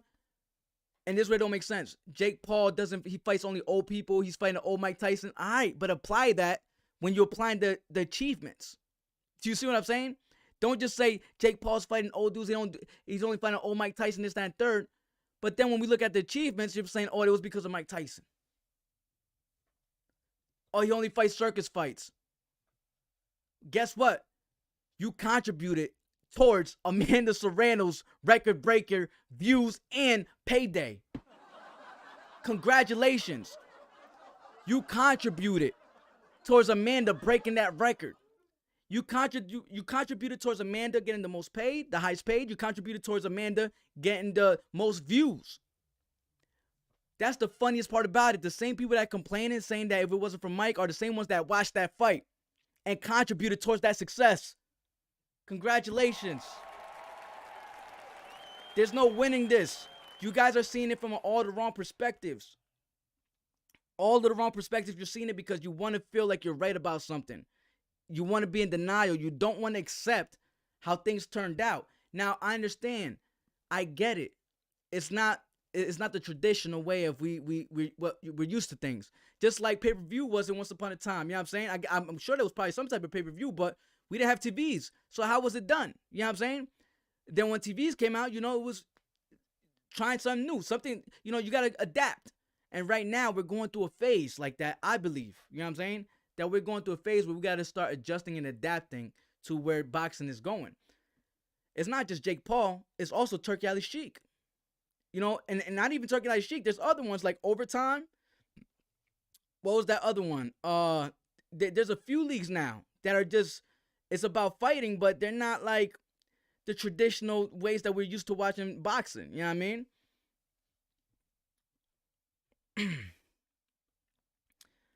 So that's just my take on that, man. I just don't understand. Like I told y'all, look, I'm going to take it over here. I'm going to take it over here real quick just so y'all can understand what I'm trying to tell y'all. So if you look over here, where we at?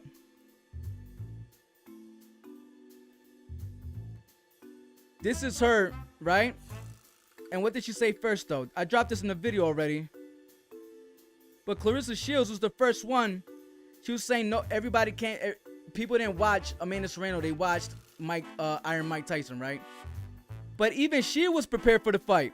Look, even after the fight, she said, wow, what a great time to be a woman fighter. Congrats, ladies. But then her true colors showed. Toma. That's what I'm trying to Toma. say. Her true colors showed. And y'all not seeing that, right? Y'all just saying, oh, y'all see Claressa post something, y'all just run with it. Claressa was watching the fight. She was saying, she was actually being nice, but then the truth came out. Once it started dawning down that these records would be broken.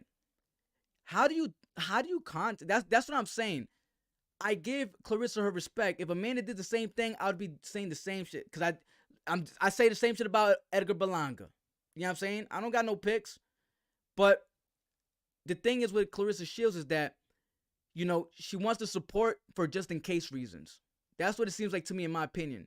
It seemed like she was trying to support Amanda Serrano for just in case reasons. In case she won, she could say, oh, I was always supporting, I was always showing love. Nobody could say I wasn't, right? The moment Amanda Serrano lost, you see a different side of her, just like being a little weird. And then the moment the numbers came out, she couldn't handle it. And she started having a meltdown. And she started bringing race into it and all that. It's like, man, we don't got it. We're black and brown. We done shared the same struggle. I don't care what nobody say. I done went through worse stuff than a lot of my black boys did. You know what I'm saying? I done got stopped by the boys with some of my black boys, and they let my homies go, and they took my ass in. I done got poked up, and they got the nightstick on my shit like that. Bang, bang. You know what I'm saying? Because in their eyes, I'm no different. And guess what? We got a crazier history with the Taínos. We try to help. We try to help the people. We try to help Colombo. I call it Colombo. We try to help them, Columbus. You know what I'm saying? And they brought their people to Spanish. And guess what happened? They did our people dirty after we tried to help them. And we fought back. Because we wasn't trying to be slaves, right? We fought back and they genocided us, bro. So we share a lot of the same struggles. That's why I hate when people try to apply that. And I just say, you know what? It is what it is. If you're going to be like that, I got to separate myself. A lot of people be trying to come at me. They don't even know my history. They don't even know what I've done for my community. You know what I'm saying? A lot of people like to be on here and, you know, want to be activists for YouTube boxing.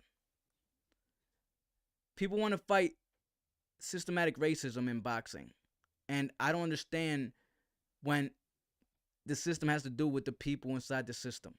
I'm saying that I'm not saying that racism don't exist in boxing. But nowadays, in boxing is entertainment. People use racism for entertainment. It's always been done. I don't agree with it. But to compare that to real-life racism, systematic racism, is a slap to the face to those that already are standing out there in the prisons, are standing out here in the courthouses, are standing out here marching their ass off trying to make change, systematic changes. That's a slap in their face. Because they could use your help right now. Make changes in your community. But you're on the internet and you want to fight racism in boxing. It doesn't work like that. I'm trying to tell you. I'm trying to help you. I'm not hating. I'm not mad at y'all. But Claressa Shields has to learn how to separate herself from playing the victim card to seeing what did she do to prevent this. She should have never have reached out to Cameron. Why is she reaching out to Cameron saying, oh, they're trying to rewrite history? That's kind of like low. Why didn't you hit up Amanda Serrano? I was like, hey, I wanted to call you real quick. I'm like, I'm not sure if you know. I'm just letting you know behind the scenes. She could approach it like this. Hey, Amanda Serrano, I'm not sure if you know what I'm saying? I just don't want you to look crazy if you go somewhere, you know, and they ask you in an interview or something. But just a heads up, my joints did 2 million, right? I don't care. Maybe yours did more than mine. I'm not saying it did or it didn't. All I'm saying is, just in case, you know, somebody tries to come at you, just say, okay, yeah, it was just a word, whatever. Just try to give her a heads up. Don't make it seem like it's, but to go behind her back, that when y'all supposed to be cool, I know y'all not that cool, obviously, but to go to Cameron is low. It's like now exposed and makes you look crazy. Now you got people trying to stick up for her saying that it's different from co-main to main, but it's really not because the numbers don't change no matter what. You're talking about a main event with a YouTuber that's not even a real boxer? That's what you're talking about? You talking about that? Perspective. Remember, truth don't exist no more. Truth don't exist no more. Just remember that. It's all about perspective. Everybody's perspective is their truth. Remember that. It's no longer, the truth don't exist no more. It's all about perspective. So the same way, like, I see you guys in the chat going back at it. So shout out to, Body Bags. I see Lost GPS, holding his own, sticking up for the person he's a fan of, which is Claressa Shields. There's nothing wrong with that, right? But understand that damn near boxing nowadays, there's no more real boxing fans no more. That's starting to turn into like religion and politics, right? And what I mean by that is, like, when we talk religious and when we talk religion and politics, no matter what you tell a person, they're always going to stick to whatever they already a part of, right? So you see a Republican with a Democrat, and they going back and forth, more likely nobody's going to change their mind before they leave. They're going to stick with their guns no matter what. You could prove them wrong. You can have it on 4K. You know what I'm saying? They're going to be like, nah, I'm rocking with this. I'm with the left, nigga. My thing is, we have to learn how to put that aside if you guys want to be true fans. And so that way we could see some of the fights we want to see and see the changes. If Claressa Shields want to be great, her fans got to start being like, yo, listen, no, you're great. You're great. I could admit that Claressa is great, but she's not the greatest. If she wants to be the greatest, she has to put work. And she has, why are we not hearing? We got to hear some more news. I know there's something supposed to be coming, but Amanda Serrano damn near fought twice already. You know what I'm saying? Before we even hear another announcement from Claressa. So that's where it's like, stay active. Let's see, Amanda Serrano got a lot on her resume. As much as a lot of people like to discredit the beginning stage of a resume, but that's what happens when you're starting divisions that got over 200-some people. You got to go through the storm. Fighting somebody with a great record when you first start is low-key a blessing. Because you could start by pulling the upset and already boost your career. A lot of times people, a lot of people like to cherry pick, but you can't just cherry pick a complete nobody, right? You can't just cherry pick a complete nobody. So there's levels to it. So Amanda Serrano had to really get it from the mud. So you're going to take that away from her legacy because she did it traditionally before Olympics was even out for women? She couldn't go through the same situation. You got to understand, like, the Olympics for women is new, right? It's fairly new. So she didn't get, a lot of people try to discredit her too. Oh, she only did, like, look at her amateur career. Yeah, she went straight pro. She didn't really have an amateur career. How you gonna compare somebody and try to discredit them because they barely have any amateur careers, but they start killing it in boxing and they take out gold medalists? It don't make sense. That didn't come, the reason why she didn't have a crazy amateur career because there was nothing to look forward to. What don't y'all understand? When people go amateur, they look forward to going to the Olympics. That's the goal. You know what I'm saying? Let's go to nationals. Let's go to internationals. Let's go to, you know what I'm saying? That's the goal, to go to the Olympics, to represent the nation you're from. Amanda didn't have that privilege. But guess what? Those that got that privilege, they get recognized. And then now they get a head start from all the other ones that didn't get those opportunities. That's the best part about the Olympics. When you go to the Olympics, you get your medal. Now there's promotions that want to discover you. They want to, you know what I'm saying? They want to sign you. They boost you up. They put you in good positions, good placements. Amanda Serrano didn't have that opportunity. She had to get it through the mud. And y'all gonna utilize that against her? That don't make no sense. That don't make no sense. That means you're basically admitting to me that you're casual because you're not understanding the path of Claressa Shields. It's something new to the sport of women's boxing. It's not something that always been like that. You know what I'm saying? A lot of women now are being discovered through the Olympics, right? Back then, they weren't being discovered.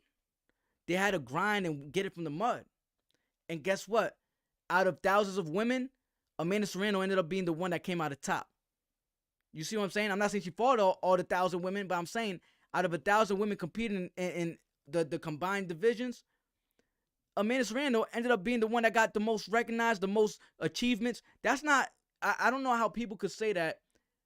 Like, Claressa Shields, credit to her for a good Olympic career to boost her and get, in the front of that line. But do you really believe that if she was fighting in a division that was really stacked and didn't have no opportunities for, like, Olympics or anything, and she had to get it from the mud, it would have been the same way, right? She would have had to go through the same journey everybody else had to go through. But do you think that she would have made it as far as she is now? Do you really think so? Let's think about it. Come on, man. What I miss over here? Just try to keep it respectful, my peoples. You know, even though, you know, we might have a Claressa fan here, it don't matter. It's still love. You know what I'm saying? I'm not really looking at what's paying attention. So how is Shields hating then? Shields also telling the truth. So I'll explain that to you. You know why that's hating? You could tell the truth, but you think telling the truth is not hating? Telling the truth could be hating because who asked? Who asked for your opinion? See, people tell me I tell the truth because that's my job. I report the news. Don't get it confused. I don't pick and choose. I report the news. You know what I'm saying? But let's say Amanda Serrano getting the highest thing for Claressa Shields to come out and say that, oh, that's because of this. That's hating. Because she's trying to, you could tell the truth, but look at this. Look how she told the truth compared to how I could tell the truth. I'm just going to put you on real quick, Lost GPS, right? How she told the truth was like this. Oh, she only did that because of Mike Tyson, right? How I tell the truth is like this.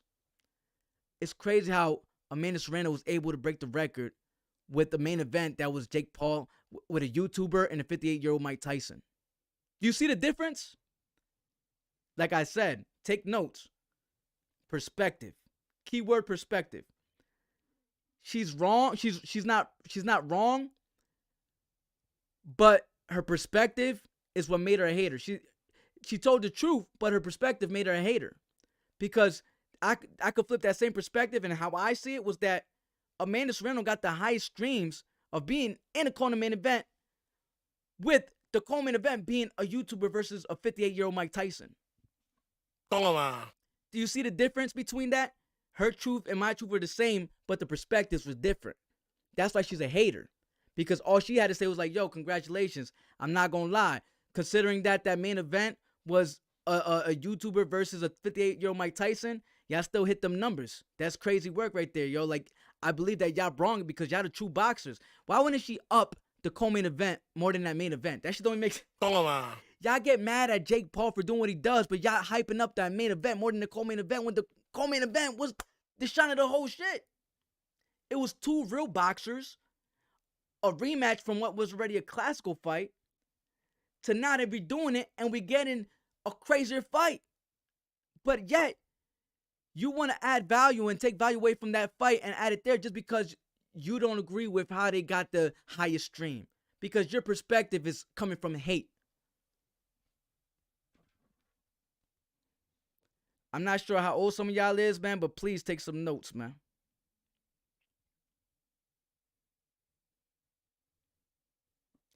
Yeah, at that point, see, this is what I mean. This is what I mean.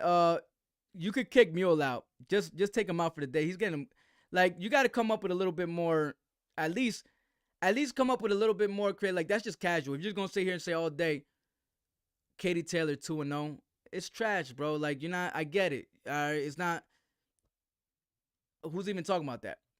You know what I'm saying? So you could get the guy out of here. He's just a clown. Let me see. But yeah, that's what I'm saying. I guess he didn't write back yet, man. But yeah, just block that dude. Yeah, get him out of there. He's out of here. Good shit. He was getting annoyed. He don't. At least we got Lost GPS that is willing to speak. You know what I'm saying, and defend his points. While we have somebody that just wants to say dumb stuff and not really speak anything.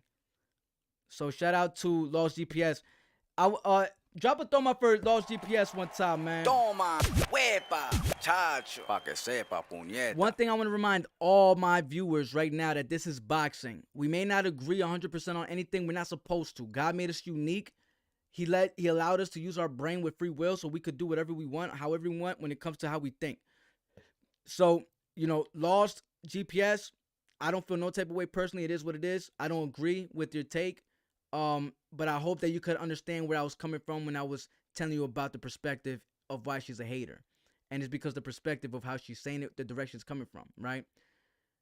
It's obviously coming from her being butthurt about the result because nobody else said it, right? Until she said something, then a lot of people wanted to, you know, butt in because they're fans. I get it. But if we want to be honest, nobody was taking that main event really serious to begin with. You know what I'm saying? People did want to see Iron Mike back, but a lot of people also understood that, 58 is crazy. But guess what they were saying? At least we have a fire call in the main event. That's what people were saying. So, that's just trying to put y'all on, man. Let me make sure I didn't miss no members or donators. Let me see. Trying to fight man boxers is not ladylike. That's why. Yeah, man. That's the only thing. You got someone like Claressa Shields wanted to, show off and spar with men, and I respect women, that want to kind of, I wouldn't say compete with men, but kind of do things as much as possible as men do it, right? So that way they could show like, yeah, we can do this. Because sometimes women feel like they're too limited. And it's like, come on, man, y'all treating us like kids. You know what I'm saying? I feel like that's how Amanda Serrano feels. Like, she's like, man, y'all treating us like kids with these, 2-minute, 10-round championship rounds. You know what I'm saying? I want to fight for 12 rounds, 3 minutes, 12 threes. So she probably feels like she's a child with 10 twos. And, I could respect that. But when we have someone like Shields that wants to challenge men, it kind of like, it's okay, I guess. The idea sounds good.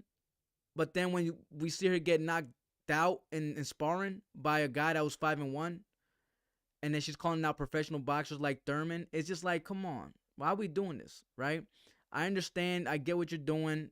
You want to promote, but you're calling out someone that's still great in his own right in Thurman, and you're disrespecting his legacy by calling him out, knowing damn well that he's not going to entertain a fight with you, but you're trying to strip away from his value to think that because he don't want to take the fight, you punked him, and people are scared of you now. And then all of a sudden, a footage leaks out of you getting knocked out by a 5-1 fighter with 16-ounce gloves. Then it's reported that, he had something out of his glove. I don't know what the hell. He had headgear at the end of the day. You know what I'm saying? That's why it's like, there's just so many stuff that kind of like just bites her back in the butt, and it's hard for me to appreciate. People were definitely trying to see Tyson would KO Jake Paul. Tyson is living GOAT, and people will tune in to see him. I'd give Serrano versus 1.8 million views if they fought as the headlines. You know why? This I could tell, bro. No, let's get. Bro, come on, bro. This is what I hate about casual fans, man. You got to stop this. Bro said he would have gave it 1.8 million. You know why he said that? Because Claressa has 2 million. I can't even do this with you, bro. We're talking about 60 million people tuned in. 60 million. And he put it all the way down to 1.8 million, all because Claressa is 1.8. Claressa Shields is 2 million. Come on, bro. This is what I mean. This is what I can't stand. But at the end of the day, it don't matter, right? Just like I could sit here and say Amanda Serrano won that fight all I want. And the mule is, in his respect, the decision was made. It's documented. It is what it is. As much as I don't believe Taylor won, and I know she didn't win, but guess what? The judges chose her. It's documented. I want to do my best to contribute towards a change in that, but if it can't, then guess what? It stays documented that's a loss. So I have to accept that. You guys are not accepting that she just got 60 million, right? To the extent where you're saying foolish stuff now, where it's so easy to see, it's so visibly easy to see. You're saying that out of 60 million, if it was just Amanda and Katie on the main event, they would get only 1.8 million. And you're saying that because Claressa has the record for 2. You could have said 3. You could have said 2.1. You could have said 2. But you made sure to put it under 2 because Claressa Shields has 2. That's why I gotta end the debate right there, bro. Because I already know the type of time you're on. This is why I say boxing turns into like religion and politics, right? Because no matter what you say, people say whatever, and they'll try to prove their point in the most craziest way, right? And they'll say their assumption, not any facts or nothing. They'll just say, man, I'll give them 1.8 million if it out of 60 million, right? They say I'll give them 1.8 if there was the main event. if there was the main event and this guy Mike Tyson and this girl and Jake was the co-main, that shit probably would have done 100 million at the main event, bro. It probably would have done 100 million as the main event. But the fact that you're saying 1.8 million just to put it right under, it lets me know that, yeah, this is when it's starting to become like religion talk. No matter what you say, people are going to say something, they're going to make stuff up just to make sure that they always have the edge to their take without having no logic, science behind it or anything. No logic, proof, no nothing. You're just, out of 60 mil, you're only going to get 1.8. And just because Clarissa's 2 million. Yeah, and that's why I got to stop it, man. I appreciate you, though. Yo, Lost GPS, I appreciate you, bro. I do appreciate you, bro. And then they say in the first fight is because the first fight they did this certain numbers. I get what you're saying, but that don't make no sense because Jake Paul, when you look at his first joint in the 3 years ago, he started at one number, and every event after that, it got bigger, much bigger, right? Because you're building your momentum. You're building your momentum. You're telling me that Amanda Serrano versus Katie Taylor didn't build enough momentum to make them numbers go off the roof for the part 2? Nobody even knew how that fight was going to be the first time, and it still went crazy. Do you see what I'm saying? It's logic, right? That fight between Katie Taylor and Amanda Serrano broke records, right? Nobody even knew how that fight was going to turn out. We didn't know. It went crazy. So to say that they had nothing to do, it was on Mike Tyson and Jake Paul, no, that sounds stupid because nobody knew how that first fight was going to go and it still went crazy. Now we know. Now we tuned in. But, I don't know how else to put it to you, bro, but it's all love and respect regardless. I'm passionate. You know what I'm saying? Don't take it personal. I'm passionate. That's it. But it's all love, and I respect that you came on here to represent yourself. No love lost, but I just feel like it's getting to this type of conversation is relating too much to, like religion and shit like that. So I don't want to So hijack, let me see. Amanda would get outboxed. So honest question, because I'm not saying you're wrong. Again, everything's perspective, right? And I could agree with you to an extent because I'm a realist when it comes to boxing. Let me see if you're a casual or not. What weight classes do you believe Claressa Shields, according to the history of their boxing careers, right? What weight class do you believe that Claressa Shields will give Amanda Serrano a boxing lesson? What weight class do you believe that she'll get her outboxed all night? Let me know what, because it already sounds casual. Because you're saying then Taylor did her, Claressa's is pure box. You got to understand. Hopefully, you're not as casual as I think you are. This shows a little bit of casual, but let me know what divisions, right? Which divisions would this happen at for you to say this? And I'll let you know overall, like, okay. And I'll be honest with you because I already got the answer in my head. I already know this. I answered this question many times because I don't got no problem with being honest, bro. But I would like to know, hijacker, in what divisions?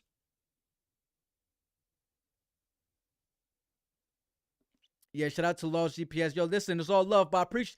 Hey, you know what? Shout out to this man right here, bro, because at the end of the day, this chat room is mainly flooded with Amanda Serrano. So anybody that's representing with Claressa Shields, it's all love. Don't feel like it's we gotta start some type of war. There's not no race war. There's not no Latino versus blacks. There's not no, I got your favorite fighter versus my favorite fighter, so we gotta be versing each other. This is just trying to get it. Remember, there's an argument and then there's debates.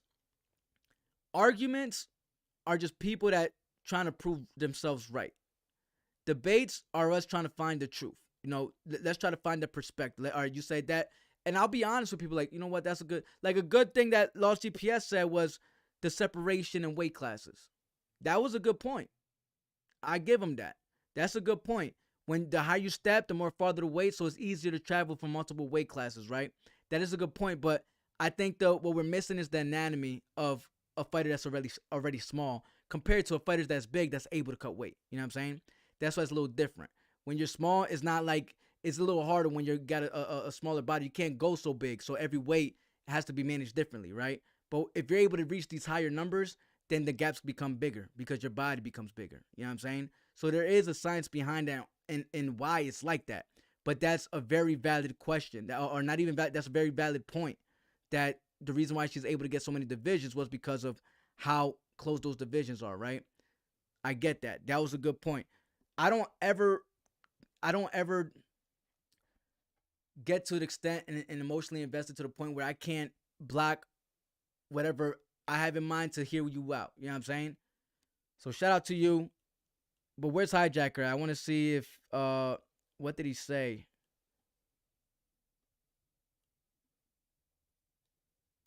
Look at the women's heavyweight division only has 5. Listen, if you go to the cruiserweight, that shit only has 2 fighters, yo. Crazy. It only has 2 fighters, man. Where is my guy at? He disappeared? I was trying to chop it up with you, man. Hijacker.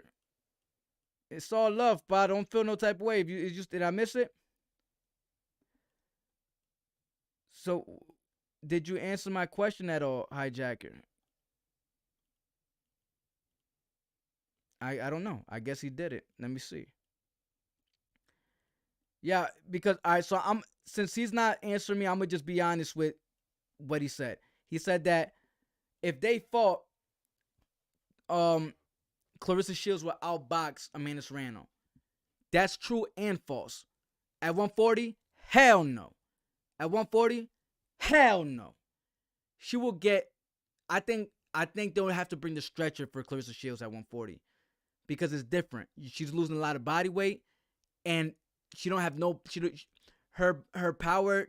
I'm only going according to what's already been publicized in their careers, right? From what we've already seen and what's going on. You know, at welterweight, she didn't produce the knockouts. At middleweight, she produced her finishes. Her most impressive finish was in heavyweight. So it's evident that the more she steps up, the more power she creates, where it resonates good and the higher she goes. But the lower she goes, it seems like she's drained out of her power. And at 140, Amanda still looks strong as hell, right? That's not her most biggest one. I think at 126, she'll kill Claressa, but Claressa, I think, will die before she'll be able to make that weight. You know what I'm saying? I don't think Claressa could even go to 140 for real. But I think she can. She's got to push herself. If you want to be great, you got to push yourself to 140. That's a little harder, but that's where the bag is at. That's where the legacy is at. So, but at 140, I don't see her coming out good at all, right? We could make an argument about her outboxing Amanda Serrano at 147 though. I think she'll be able to have, be more filled. Claressa Shield 154. I think Claressa Shield might have the better. You know what I'm saying? I could be more realistic about that because she might be more comfortable. I'm not too sure though. I do believe she did fight at 154 before. She did all right. But I think at 147 it's gonna be shaky. At 140 she gets destroyed. At 147, I think she might be able to put a little, she probably could get in a rhythm. At 154, I think she'll actually find a rhythm and give Amanda Serrano problems. Anything higher than 154, I got to give it to Claressa Shields hands down. I'm just being honest. You know what I'm saying? I think Amanda Serrano's capped out. So if she was trying to make 147, she won't be able to perform the best to her abilities. Maybe she might be more durable. Maybe not. I'm not too sure. Also, Claressa Shields at that lower class, you could make an argument that she still don't have that much power. So I think it'll be a good fight even at 147. 154, I just don't see Amanda Serrano being able to gain that type of weight. So it would be pointless. I think 147 will be a decent matchup. But I think anything at 140, Claressa will get destroyed really bad. You know what I'm saying? That's just me being honest. Who's Elvis? Yeah, Elvis. You know what? Listen, man. I just hopefully they could make a fight then. If Elvis, stay even in the same class. He is. That's right. My dude Jonathan Adorno fought him, man. He lost, but it was a good match. It was a decent match. It wasn't like this guy won convincingly, but Adorno got it in. I'm not gonna lie. Shout out to Jonathan Adorno, man. Toma, huepa, chacho, pa que sepa, puñeta. Yeah, Jonathan Adorno, I think that's how you say blessed hands, man. He be doing his thing, son, and he, his career on the elite level haven't been the best, but at the elite level, what do you expect? You know what I mean? You're going against great fighters, man. He got robbed, in my opinion, against Jermaine Ortiz. They should have finished the fight. You know, he low key was, you know, knocked him out through the ropes type shit. But it ended up being a draw. Shout out to Jermaine Ortiz too. You know, I'm just calling it how I see it. But then he also lost to Elvis Rodriguez, like you mentioned, whatever. Yeah, Joseph, my bad, not Jonathan. Joseph Adorno, you're right. Shout out to my guy Frontline for correcting me. Joseph Adorno. It's funny because I actually know him personally. I just, like I said, my names sometimes be off. I'm good with faces though. My names ain't the best though. But shout out to my guy Joseph Adorno, man.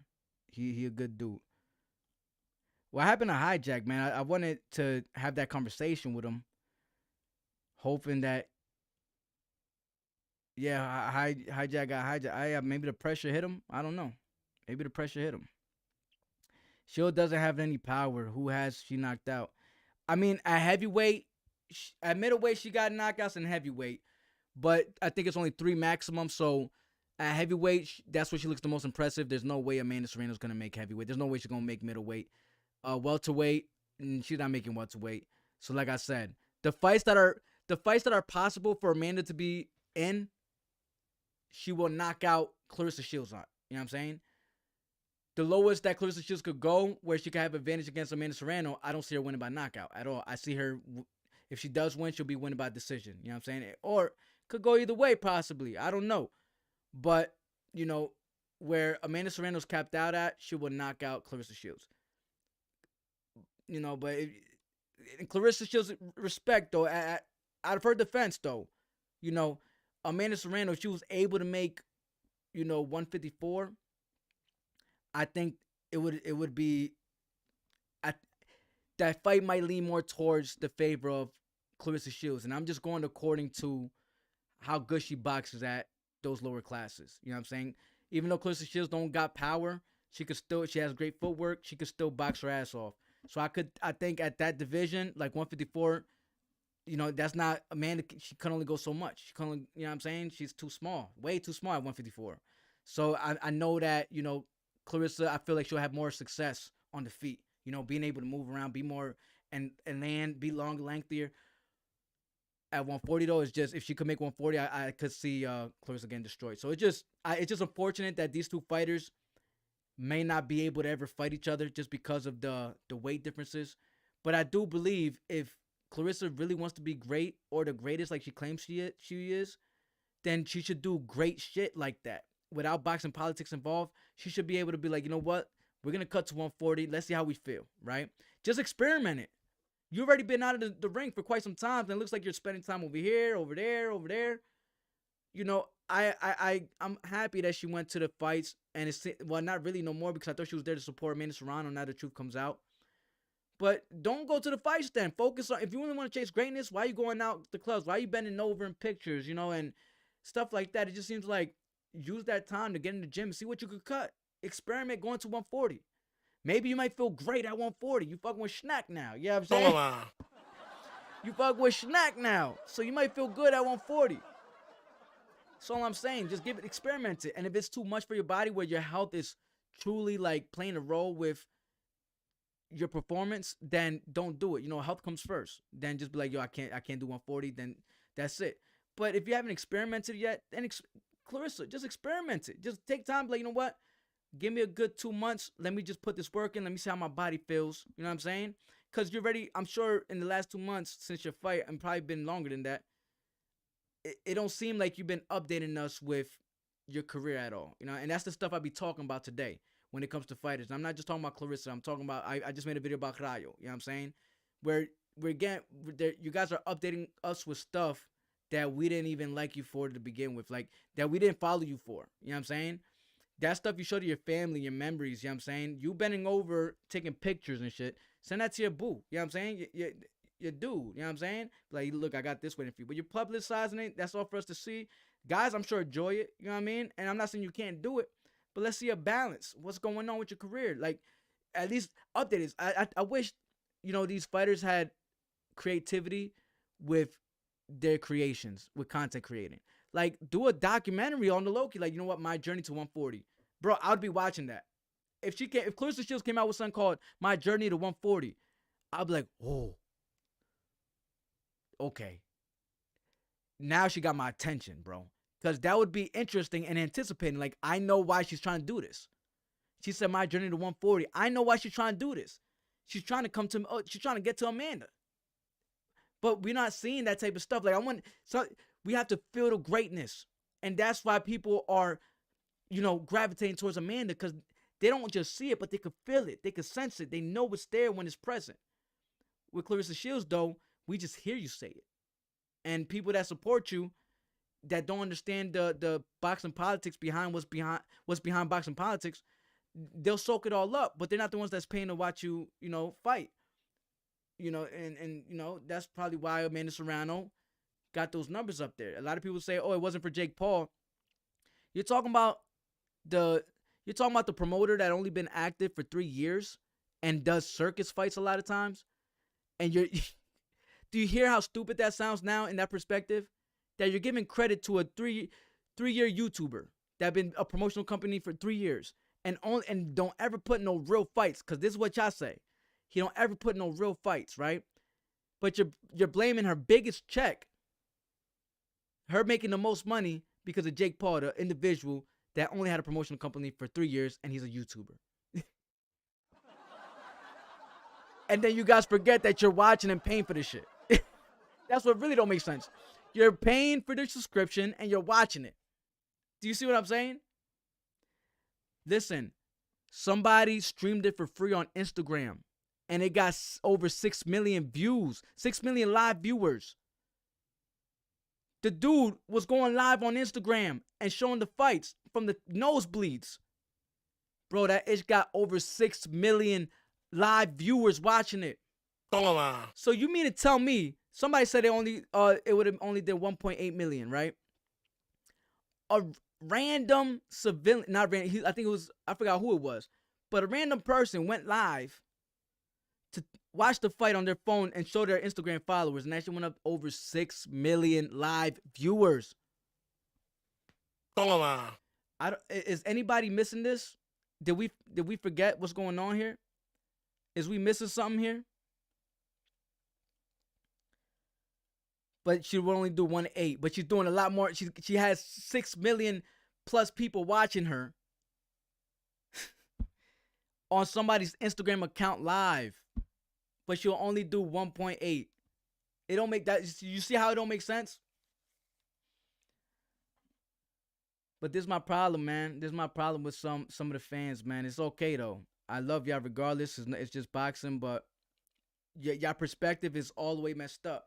Y'all, the same person that y'all talk about, saying that he's whack, his cards are whack, he's not the cash cow, he's not this, he's not that. Amanda Serrano only did this, and then you say Amanda Serrano only did it because of him. It don't make sense. It really don't. Give Amanda her credit. Amanda Serrano and Katie Taylor, you gotta give them their credit. And I don't even like Katie Taylor like that, but it's just because of the headbutt shit, but it's not personal. It's just I didn't like how she fought. But you gotta give them their credit. Amanda Serrano is the most highest paid and the most viewed. And she partnered up with a YouTuber that was only been out for 3 years as a promotional company. And she's already creating history. If it wasn't working, it would have died out the first year. You guys not understanding that. If her whole idea wasn't working, if she wasn't doing her thing, she would have been dropped already, and Most Valuable Promotions would even be a thing no more. But guess what?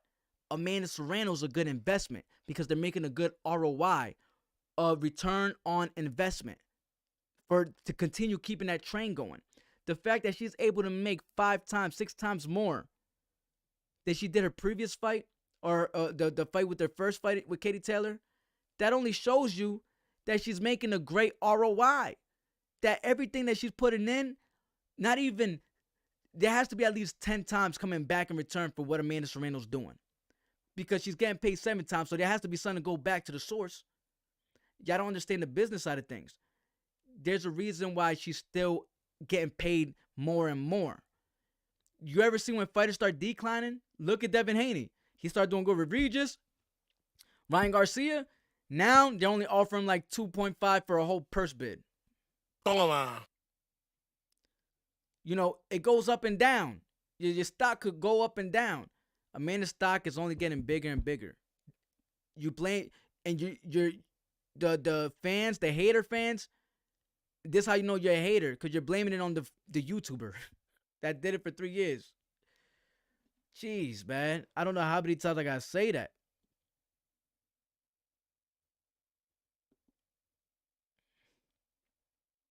Look at 74 million viewers watched it. If Amanda and Katie only retained 5% of that viewership for the third fight, that's 3.7 million people. Look, let's take away 5%. It still does better than Clarissa's record. You know what I'm saying? That's my thing. No matter how you put it, the fact that people would even drop it down to 1.8, somebody would do that. It goes to show you, like, you're giving someone like Jake, you're contradicting, saying that Jake is not this big star, but then he is all of a sudden when it comes to Amanda Serrano's credentials. You give him all the credit. Oh, she don't get paid like that because of Jake Paul. You gotta understand the business. People invest, right? That money's just not for her. She gotta fight, and we gotta hope that we could flip. It's a business. If you hustled, maybe some of y'all was from the streets. If you hustle and you grab some work, the purpose is not to spend nothing. You gotta starve when you get that first pack, so that way you could put everything towards doubling it, right? And keep going. So the investors, what they do, the people that signed her, they put that money towards her. They're hoping that it's gonna return, right? That they're gonna make this return, and they made their return. Let's take a look at the poll real quick. So is Claressa Shields jealous? 89% say yes and 11% no. So it's looking like, according to the masses of the chat right now, that it's a yes. Cameron put her ass on blast. Yeah, man, that's embarrassing, bro. That's embarrassing, bro. That's dirty. That's puerca. That's a puerca stuff. You don't do that. God, the fact that she said God don't like ugly, it's crazy, bro. She just made a post saying God don't like ugly. Y'all better get right with God this, God that. Wait, you're talking about the one that voluntarily hit somebody up about hating on another woman? I'm confused. You know what I'm saying? I'm so confused behind her back, like, but you're saying that God don't like ugly, and then but you the one that got exposed. You got done, and then you want to blame it on him not liking black women. No, it has nothing to do with that. You're hitting him up. Imagine somebody hitting you up randomly, right? And they're trying to shout somebody out, like, yo, shout out to this person for breaking these numbers. That's what's been publicized. Then somebody else hits you up and says, oh, they just doing this, that, and the third. You're like, all right, whatever. I don't know what's her problem. You know what I'm saying? You're going to find that kind of weird. You know what I'm saying? Claressa Shields fans are weird as hell, too. There's one that follows me from X app to my YouTube channel. It was the weirdest shit ever, bro. Claressa Shields, some of the fans are weird, bro. Really weird. Like some stans. They're not fans, they're stans. And they don't know anything about boxing, some of them. Like this girl, I don't know who the hell she was. She don't got no profile picture, no nothing, right? She just has like a cartoon on her shit. It's annoying as hell. Her whole Twitter is me. She says right there, I'm a Claressa Shields fan on her bio, and then everything is me. I'm like, damn, you might as well put me in your bio too. Shit. You might as well put me in your bio too with Claressa, because you more of a fan than me than her. And then only to find her go to my YouTube to comment on my YouTube. I really don't understand it. I don't understand it. It's like, is that... And the crazy thing is, I invited her to a debate. Like, let's just do a friendly, respectful debate. You know what I'm saying? Oh, nah, we don't got to do this. Why am I going to debate with somebody I don't know what they talking about? This, it's like, you see, this is what I'm talking about. This is the... I don't know. She really had the nerve to value the stuff on Twitter to make me feel like... I guess Claressa Shields liked her post, bro. And she really... She had to screenshot it just to show me. And she's like, you see? She just liked my thing. We're laughing. I'm like, that's the most cringiest shit I ever seen anybody do. I'm like, I hope this ain't real. She's really flexing a like from Claressa Shields, bro. That was real different. Don't get me wrong. If somebody likes my style, I'm be like, oh shit, that's what's up. You know, I'm getting out there. I'm getting recognition. They like my ish. But to screenshot it and post it to flex on somebody else, bro, I don't know who she thought Claressa was, bro. I think she thought she was Beyonce or something. I don't know, bro. She bugging. She was definitely bugging.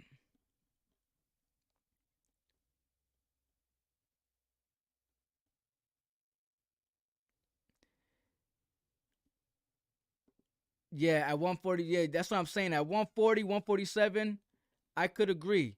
I think 147 might be a little bit more challenging for Amanda because, like I said, she seems capped out at 140, and she seems like she wants to drop back down after a fight with Katie. Um, it's only so much you could do to keep up with that weight, a weight that's not your natural weight. You know what I'm saying? When you're not naturally there, you got to stay eating, you know what I'm saying?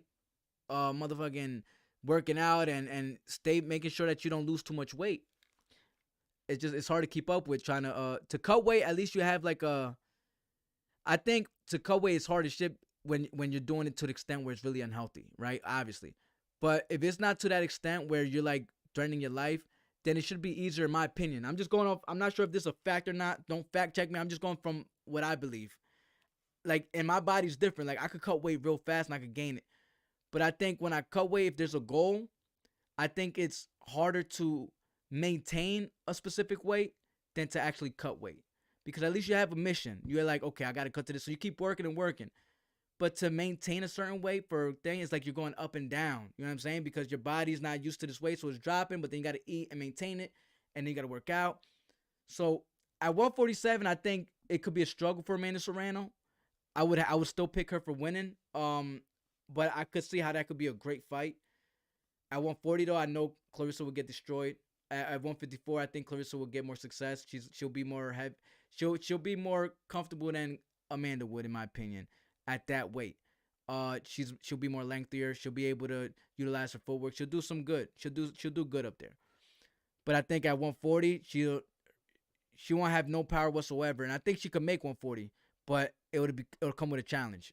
Claressa, she'll make 140, but it'll come with a challenge. But that's what being great is about. Amanda is not only the bag, but she's the highest viewed. You know what I'm saying? However you want to put it.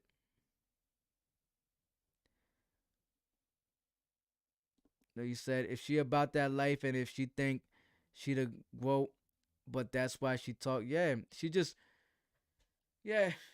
talk, man, and it's sad, man.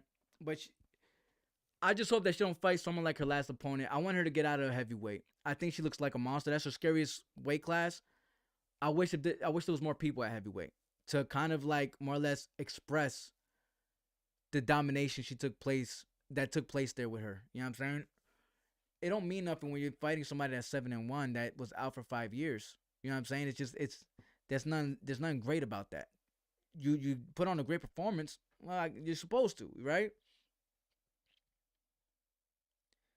We gonna have the chat go back to back again. Let me see what's up, man. My guy Bang Bang Boogie. Amanda just needs to ride the wave, whether she headlines or not. Yeah, she don't need to do nothing. Whatever they're doing just fine. It's just the butthurt people. That's it. They're butthurt. They don't want to see her win. So they want to do anything to break, and then when she still breaks it, guess what? If they main event the next one, they could main event the next one. Jake won't be on the card. Nobody will be on the card, right? Let's say they do 10 million viewership. 10 million viewership, right? You know what they're going to say? They're going to be like, oh, see, they couldn't do that 60 again. But forgot that they just quadrupled this girl's joint. You know what I'm saying? Claressa Shields' record. They still quadrupled Claressa Shields, but guess what? They're still going to say something like, oh, no, but it was because of, because it's only 10 million. You see? Look at the difference, 16 to 10. But they still got 10, motherfucker. So it's like no matter what, you're never gonna they're never gonna be thing. You know what I'm saying?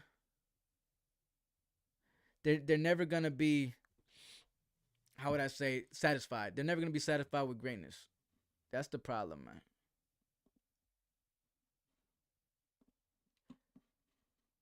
And that's if they think that people are giving them cut stuff now, let's see how Claressa Shields' career continues to go.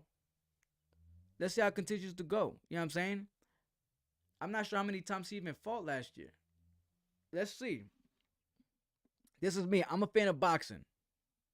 So I don't mind looking up Claressa. I like to keep updated. You know what I'm saying?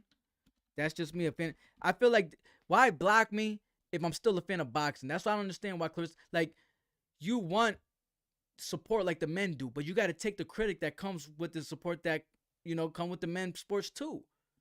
Men got to deal with that shit all the time. If you're a woman, you got to understand that it's going to come with the game. I'm not, somebody said, somebody said the dumbest thing to me, bro. They said, dang, wow, really turned down a female, this, that, and third. I'm like, see, that's the shit, man, when it comes to, it's boxing. You guys want us to support women's boxing, but then the moment we say something about women's boxing that could possibly add some potential excitement to it, you want to take it away from people. I'm criticizing boxing. I'm not, like, I don't like the way she carries herself too much in the career. You know what I'm saying? Like, that's stuff that I feel like I don't want to see as a fan, because I want to see what, you know, why people loved you to begin with as a boxer. And, you know, it wasn't because my opinion, I don't want to see you bending over, taking pictures. I don't want to see you talking about men. I think I think there has to be some type of structure. You know what I mean? In my opinion, like, if you look at Amanda Serrano's page, you could tell you just see greatness all the time. She's always catching you up with her greatness, whether she's doing a partnership over here, interview over here, record breaking over here, potential matchup over here, another big sponsorship over here, crazy commercial over here, a new network over here. You're always seeing something there, right? And that's why I could really be a fan of Amanda Serrano, because you know what? If you want somebody to support you, you gotta give them something to support. And Amanda gives you a whole lot to support. It's hard for me to support a channel or a fighter that seems like and it's nothing wrong with it, but it seems like her priorities are elsewhere right now. It don't seem like it's in boxing. It seems like it's trying to find a man, you know, summer girl vibes, stuff like that. Don't get mad at me about it. That's the stuff that I'm saying on the page when I'm trying to get updates and fill you guys with some type of positive updates. How can I do it when Clarissa's not posting anything about positive fight updates? I go to Amanda Serrano and then you see some content with my channel, because guess what? For women boxing, she's keeping us updated. And she's the greatest. So why not?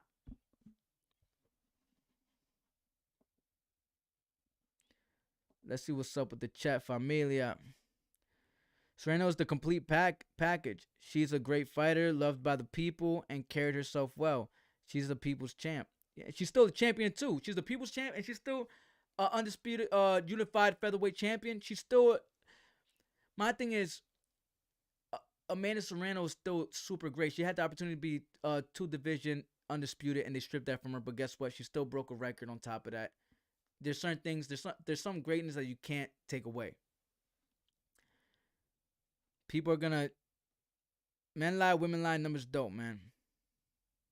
Yeah, Claressa don't sell, man, and people gotta understand that. Look, we had Alicia Baumgartner. She said Alicia Baumgartner is protesting that the reason why that fight sold is because their co-main event. Her co-main event with what's her name? I forgot that lady's name. But that's the reason why people were tuning in, because they had an electrifying match, like a candidate for the fight of the year type ish. So that's what I'm saying. Like, everything could be applied to everybody. But if we just stripped everybody's, way of hating from their whole brain, like say, look, you just got accepted for what it is, then what will stand at the end of the day is Amanda Serrano being the most paid and the most viewed fighter of today. Let's take all the hate away. Let's take everybody's, because we could say like Alicia Baumgartner is making a point about the only reason why Shields' fight with Marshall did good is because she was in the co-main event. They're saying stuff about Amanda Serrano. The only reason she was good because it was the co-main event of a 58-year-old Mike Tyson versus a YouTuber. You know what I'm saying? So let's put all the hate aside real quick. At the end of the day, when we do that, what stands, like I said, is Amanda Serrano, most paid, most watched fighter. That's without, you could say whatever you want. I could say that's without politics. You know why? Because people control. Amanda Serrano made a good case. Let's look what Amanda Serrano said. This is a perfect. How can we ignore what Amanda Serrano said? Peep this out. Look what Amanda Serrano said, bro.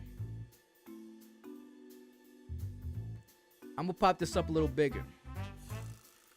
She said, as we all know, When watching television, we change the channel when there's a problem or a program on we don't like. Got clarification that the entire Taylor vs. Serrano was watched by 60 million in the fights entirely. So, my point is, there's no politics behind. There's no boxing politics behind her being the most viewed, because it's not controlled by sanctioning bodies. It's not controlled by promoters. It's not controlled by the marketers. They all play a role, and they're the keys to a successful event. But at the end of the day, it's about the people. Those accomplishments, those achievements, come from the people.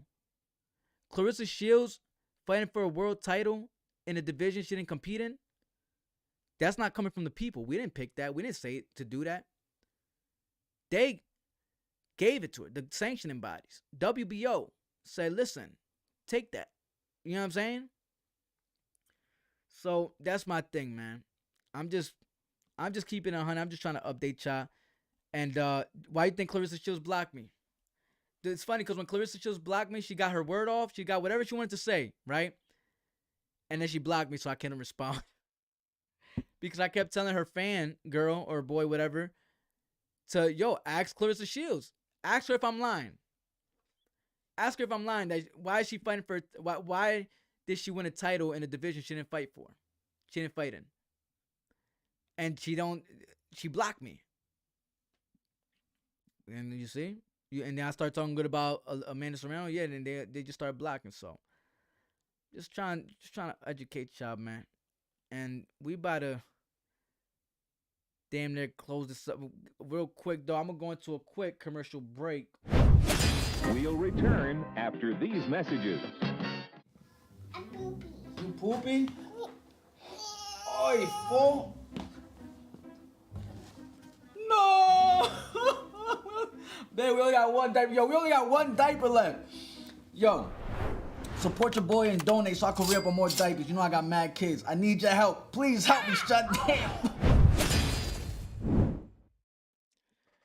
Yeah, what he said. Diapers, wipies, what else we need? That's really about it. That's all it is. Them shits run up when you got 6 kids, son. If you want to support, man, we got the super chat up. Shout out to all my donators so far. If you want to, we got the Cash App popping too, man. We got the Venmo, we got the PayPal, we got all that, man. Make sure to, drop a little something on that Cash App. God will make sure to bless you with that cash back. But if I appreciate your viewership regardless, thank you guys for tuning in. As I normally would probably do this. And shout out to Fisherman. I think I remember you from back in the day, man. I'll be trying to remember some of y'all. But I'm pretty much about to close this up. I've been here for about 2 hours and 30 minutes. I'm probably gonna end with a quick prayer. By the time I close my eyes, I'm done with this prayer. Hopefully I got a few blessings. Hopefully motherfuckers start blessing motherfuckers in the middle of my prayer. I'm like, yeah, God, I knew you was listening. But it's like, nah, let me do this though, man. Listen. We gonna do it like this. Dear God, thank you for another live stream video, where we were able to be alive once again together. I appreciate the people that you had in here. Whether they agree with me or not, I'm grateful to have a respectful debate and conversation with them. Overall, thank you for everybody for tuning in. There's definitely growth taking place with Vic Season Sports. We're building, through the hard work and dedication. But you always said, if when you ask for strength, you're going to put us through adversity. So we're going through that adversity, and I'm grateful to be seeing, the results of it. And it's building me to have a stronger channel. So thank you, God, for that. Thank you for the people tuning in. I pray that everybody goes to sleep good, you know what I'm saying? Blessed with their family. If you don't got a family, that you still feel like you're at whole, you know what I'm saying? Other than that, we about to end the live, and thank you, God, once again. In your precious name we pray. Amen. God bless to everybody that tuned in again. Thank y'all. Make sure y'all sleep well tonight. We're going to be on, remember, for everybody that's tuning in, we're going to be on live for members only. You know what I'm saying? We do members only live chats. So make sure we're getting strict. If you notice, we're getting more stricter and stricter. I said stricter. We're getting more stricter and stricter. You know what I'm saying? And it's not because I'm trying to be like an a-hole. It's because I got to make sure I keep the value at the memberships where the people are paying for. You know what I'm saying? So make sure if you want the priority replies, if you want the shout outs, you know, you get the badges too with it. You get the members updates. You get the custom emojis. Make sure to check it out. We got it pinned on the comment section right here. But we go live for those every Sunday, Wednesday, and Friday. And then we also go fight nights for everybody. But Sunday, Wednesday, and Friday is going to be members only live chats. Everybody's going to still tune in. But if you see how we started it, it was a members only live chat. And then maybe towards the end, after like the first hour, 2 hours, we'll open it up for the public, for subscribers. But I'm really trying to work on building this membership, and we're doing such a great job. The best part about this membership, before y'all go real quick, when you get the cartel package, I got new ways to add to, I came up with this idea and it's going great right now. But when you get the cartel package, you know, we're instead of adding a whole new membership, whenever we want to add something new, we're just adding it to the membership that already exists. So you're already part of the cartel package. We have a goal, right? And after we reach that goal, we drop a new perk into that package. We don't create a whole new membership with new perks. So I'm not here to take y'all money. I'm here to add more value to the money you're already spending. You know what I'm saying? So we have goals, and then once we meet those goals, we add another perk. Right now, we need about 4 more members to join the Vic Season cartel package, that membership, and then we're opening up the 24/7 group chat. So make sure if y'all want to be a part of that, go sign up to be a cartel member. If you just want the entry level, go to the Familia package. But overall, thank y'all so much. This is the universal favorite to fight fans for all nations. Thank you for tuning in to Vic Season Sports, the #1 source for combat news and creations. Toma, huepa, chacho, pa que sepa, puñeta. I'll be here when you get back, cuz. Vic Season got that flavor. Toma!